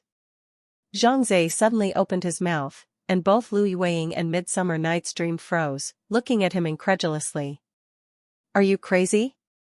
This is a boss of the dead domain, super strong, with just the three of us, do you think we can defeat him?" Lu Yueying raised an objection on the spot. A Midsummer Night's Dream, don't shake your head like a rattle, no. We can't beat the boss. It's better to think of a way to escape. Zhang Zhe's face was calm as he said, "The back road has already been blocked by those three foreign adventurers, could it be that we have a chance of winning if we fight them?" As soon as Zhang Zhe's words were asked, Lu Yueying and A Midsummer Night's Dream fell silent. Indeed, those three high-level adventurers were equally difficult to deal with, and with the other party being three, and cooperating with each other, they were afraid that they would be even more difficult to deal with than this Death Butcher. "So are you sure you can defeat the Death Butcher?" "If we are not sure, we will all die here." Lu Yueying bit her lip, her cool gaze looking towards Zhang Zhe. Chapter 39, Illusions. "I wouldn't dare to say that I'm 100% sure, but there's no other way but to give it a try now." Zhang Zhe smiled faintly and said, "In case we succeed, not only will we be able to escape, but we will also get a lot of rewards, so I think it's worth the risk." Midsummer Night's Dream suddenly spoke up from the side, "Hey! Brother Zhang Zhe. You're ignoring a problem. In case those 3 foreign adventurers also discover this place while we're fighting the boss and give us a back-and-forth attack, won't we be dead? Lu Yueying also nodded and said, Xiao Tian is right, how do you solve this problem? Zhang Zhe looked towards Midsummer Night's Dream and said with a faint smile, now, your natural skill can come in handy. What do you mean? Midsummer Night's Dream was confused. Dr. Legend and Harrison, the elves of the night, were chasing after Lu Yeye and Zhang Zhe and the others while fighting monsters. What a surprise! That Raging Wind chase actually has a random teleportation scroll. That thing was very expensive as I recall, selling for $100,000 on the platform. This guy is so rich. Harrison cut down a villager with an axe and turned back to Dr. Legend and the elves of the night behind him. Humph. Cheap for this Dashia person, otherwise under the siege of the 3 of us, he will definitely die today. The elf of the night said indignantly. In the last conflict, her boyfriend died in the hands of Raging Wind Chaser, so she hated Raging Wind Chaser so much that she couldn't wait to break him into pieces. Dr. Legend, however, smiled bashfully and said, you guys don't have to be sorry, this guy only had 10% of his blood left when he used the teleportation scroll, and if he teleported to a location surrounded by monsters, hee, do you guys think that he would still be able to survive? Hearing Dr. Legend's words, Harrison and the elves of the night's mood became a little better. Indeed, the biggest drawback of the random teleportation scroll was that it couldn't control the location of the teleportation, so there were often cases of teleportation to a pile of monsters. God forbid that this Dashia person teleported next to the boss and was killed directly by the boss. The elf of the night said viciously. As soon as her words fell, Harris beside her suddenly widened his eyes and pointed ahead, shouting in surprise, Boss! Haha, it's Boss! Dr. Legend and the elves of the night also looked over in surprise, only to see a 3-meter-tall fat butcher suddenly appear in front of them, and it was indeed the boss. Ha ha ha! We've made a fortune this time. The Deadly Domain's boss is full of gold. Let's hurry up and do it before anyone notices. Dr. Legend rubbed his hands together in excitement.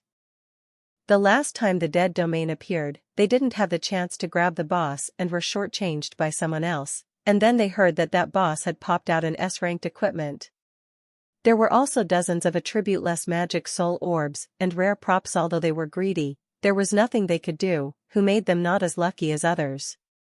Unexpectedly, this time good luck finally came to them. The boss appeared right in front of them. It was simply a blessing from heaven.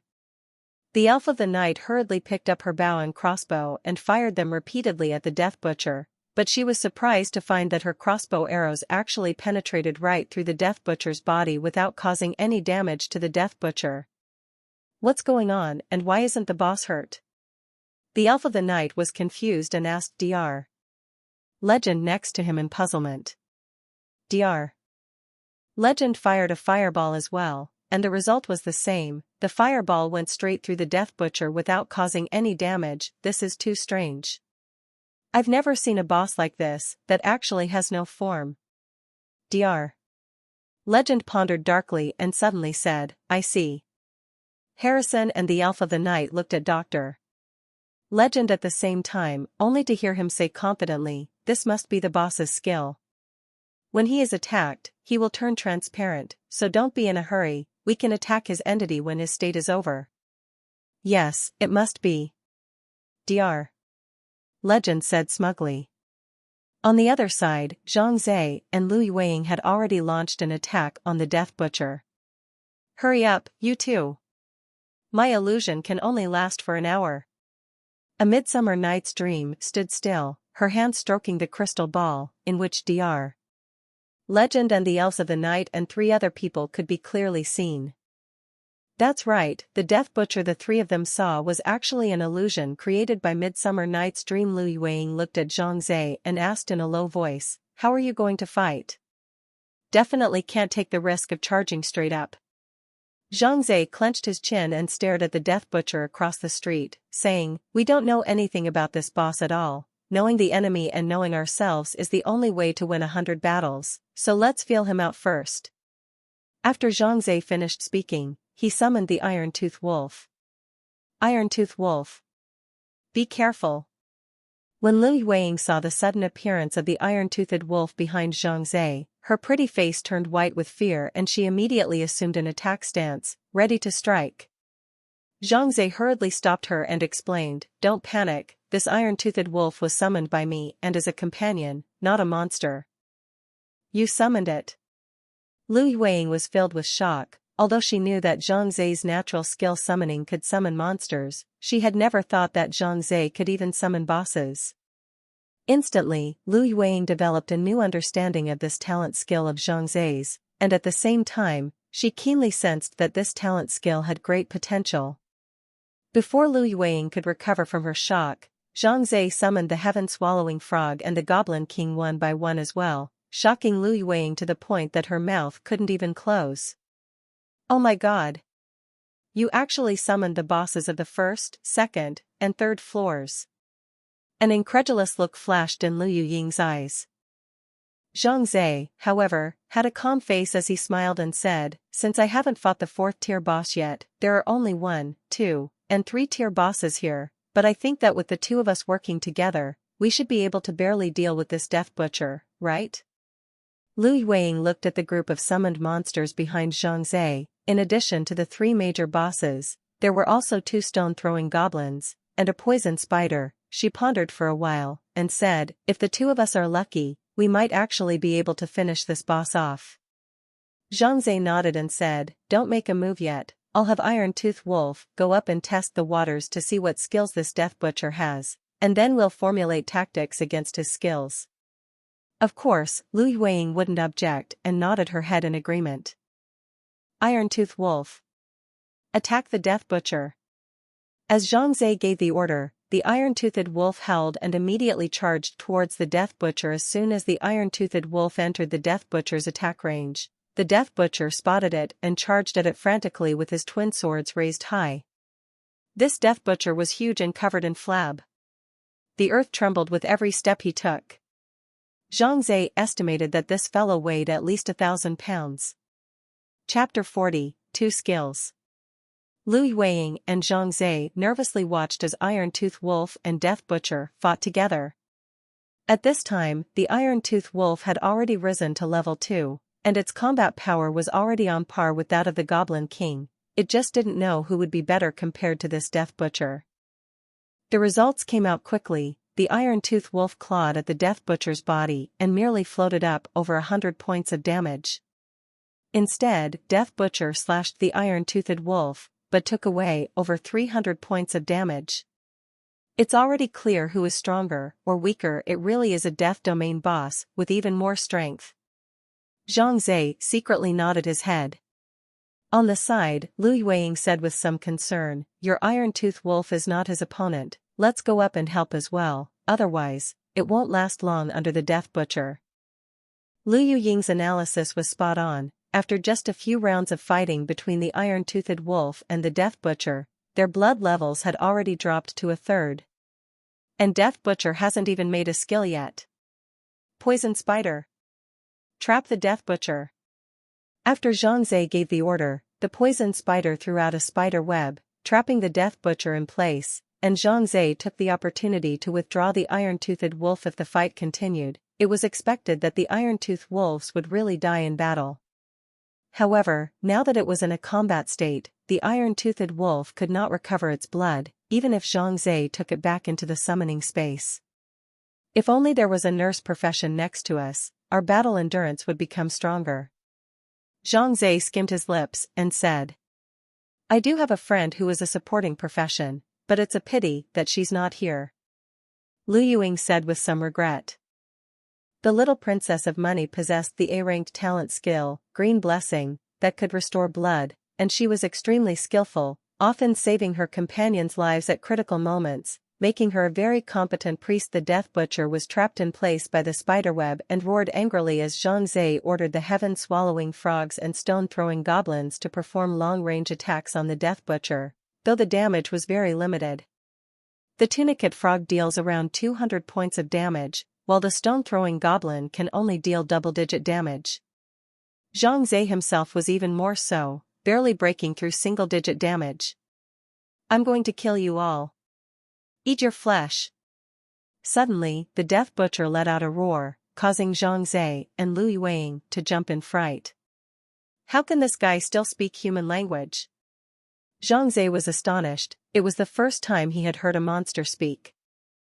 Lu Yueing said, I heard my sixth uncle say that the higher the level, the higher the IQ of the demon realm monsters, and they will also speak our language, so they are also getting harder to fight. Zhang Zhe nodded and thought to himself, I hope this Death Butcher's IQ isn't too high, otherwise it'll be even worse to deal with.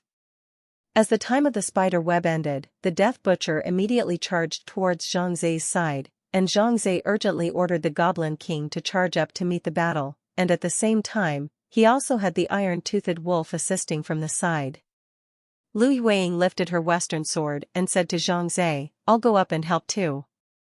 And rushed over. Zhang Zhe could only guard the rear with the heaven-swallowing frog and the stone-throwing goblin and other summoned monsters to assist in the attack from a distance. The strength of the Goblin King is stronger than the iron-toothed wolf, but compared to the Death Butcher, it is still a bit inferior, but it is better in that there are more of them, coupled with Lu Yueing's natural skill, Light Chop, which is powerful, and after some fighting, it has knocked out half of the Death Butcher's blood. Damn it! Death Butcher suddenly roared, crossed his two swords, and made a skill at the Goblin King. Your Goblin King, attacked by the Death Butcher skill, Shattered Bones, has had its attack power reduced by 20%, defense reduced by 20%, and speed reduced by 20%. Crap! This skill can be awesome. Zhang Zhe's eyes widened as the skill called Bone Shattering almost nullified his Goblin King. After using the Bone Shattering skill on the Goblin King, Death Butcher surprisingly turned around and used another skill on the Iron-Toothed Wolf. Only to see him throw one of the long knives fiercely at the Iron-Toothed Wolf, and in an instant, the long knives did not enter the Iron-Toothed Wolf's chest. The Iron-Toothed Wolf screamed miserably, its blood level was cleared, and it directly fell to the ground and died, its body turning into a puff of black smoke and disappearing. Your Iron-Toothed Wolf was attacked by the Death Butcher skill, Death Throw. 450 points of damage were inflicted. It is dead. Zhang Zhe's mouth was wide open, this Death Butcher actually knew two skills, and this flying dagger of his was too ruthless, wasn't it, directly killing his Iron-Toothed Wolf. Although it was a bit heartbreaking, there was nothing that could be done about it. Right now, they had to do their best to kill this Death Butcher, otherwise, once all the bosses under Zhang Zhe died in battle, it would be their turn next. Lu Yueing gritted her teeth and frantically attacked behind the Death Butcher. She wanted to take advantage of the fact that the Death Butcher's attention was now focused on the Goblin King to deal as much damage as possible to him. Cheer up. We will definitely win. Zhang Zhe cheered loudly. After Midsummer Night's Dream, who was controlling the illusion in the back, heard it, he shouted, I say, how's your fight going? I can still hold out for half an hour, so hurry up. On his side, Dr. Legend, Harrison and the other three were still attacking the Death Butcher's illusion, waiting for the skill time to end. Zhang Zhe didn't have the time to pay attention to Midsummer Night's Dream as he kept micro-operating on the Goblin King and Poison Spider. As long as the Death Butcher used a skill, Zhang Zhe immediately had the Poison Spider trap the Death Butcher with a spider web and pulled the Goblin King back to take refuge. When the Death Butcher had no targets to release, the skill automatically disappeared, and Zhang Zhe then sent the Goblin King up to fight. This almost rogue style of fighting was still effective, and the group knocked another 20% off the Death Butcher's blood level. Right now, the Death Butcher only had about 30% of his blood left. Light Slash. Lu Yueing's heart was also filled with hope. It was as if she saw the light of victory, but right at this moment, Death Butcher suddenly turned around, knocked Lu Yueing off with a dash, then rushed to the bottom of the bell tower and climbed to the top of the bell tower in 3 moves. That agile stance really made it impossible to connect with his fat and bloated body. What's the situation? Zhang Zhe was astonished, and Lu Yueing also stared in shock, saying, is he trying to escape? Monsters that could escape was nothing new. Zhang Zhe had met kobolds that could escape before. According to Lu Yuying, the higher the level of the monster, the higher the IQ, and running away if you can't beat it is within the normal IQ range. However, the Death Butcher's next action instantly caused Zhang Zhe and Lu Yuying to be taken aback again. The guy was seen sitting on the bell tower with his legs hiked up and wobbling around outside, and in one hand he turned into a huge piece of leg of meat out of nowhere and took a big bite out of it.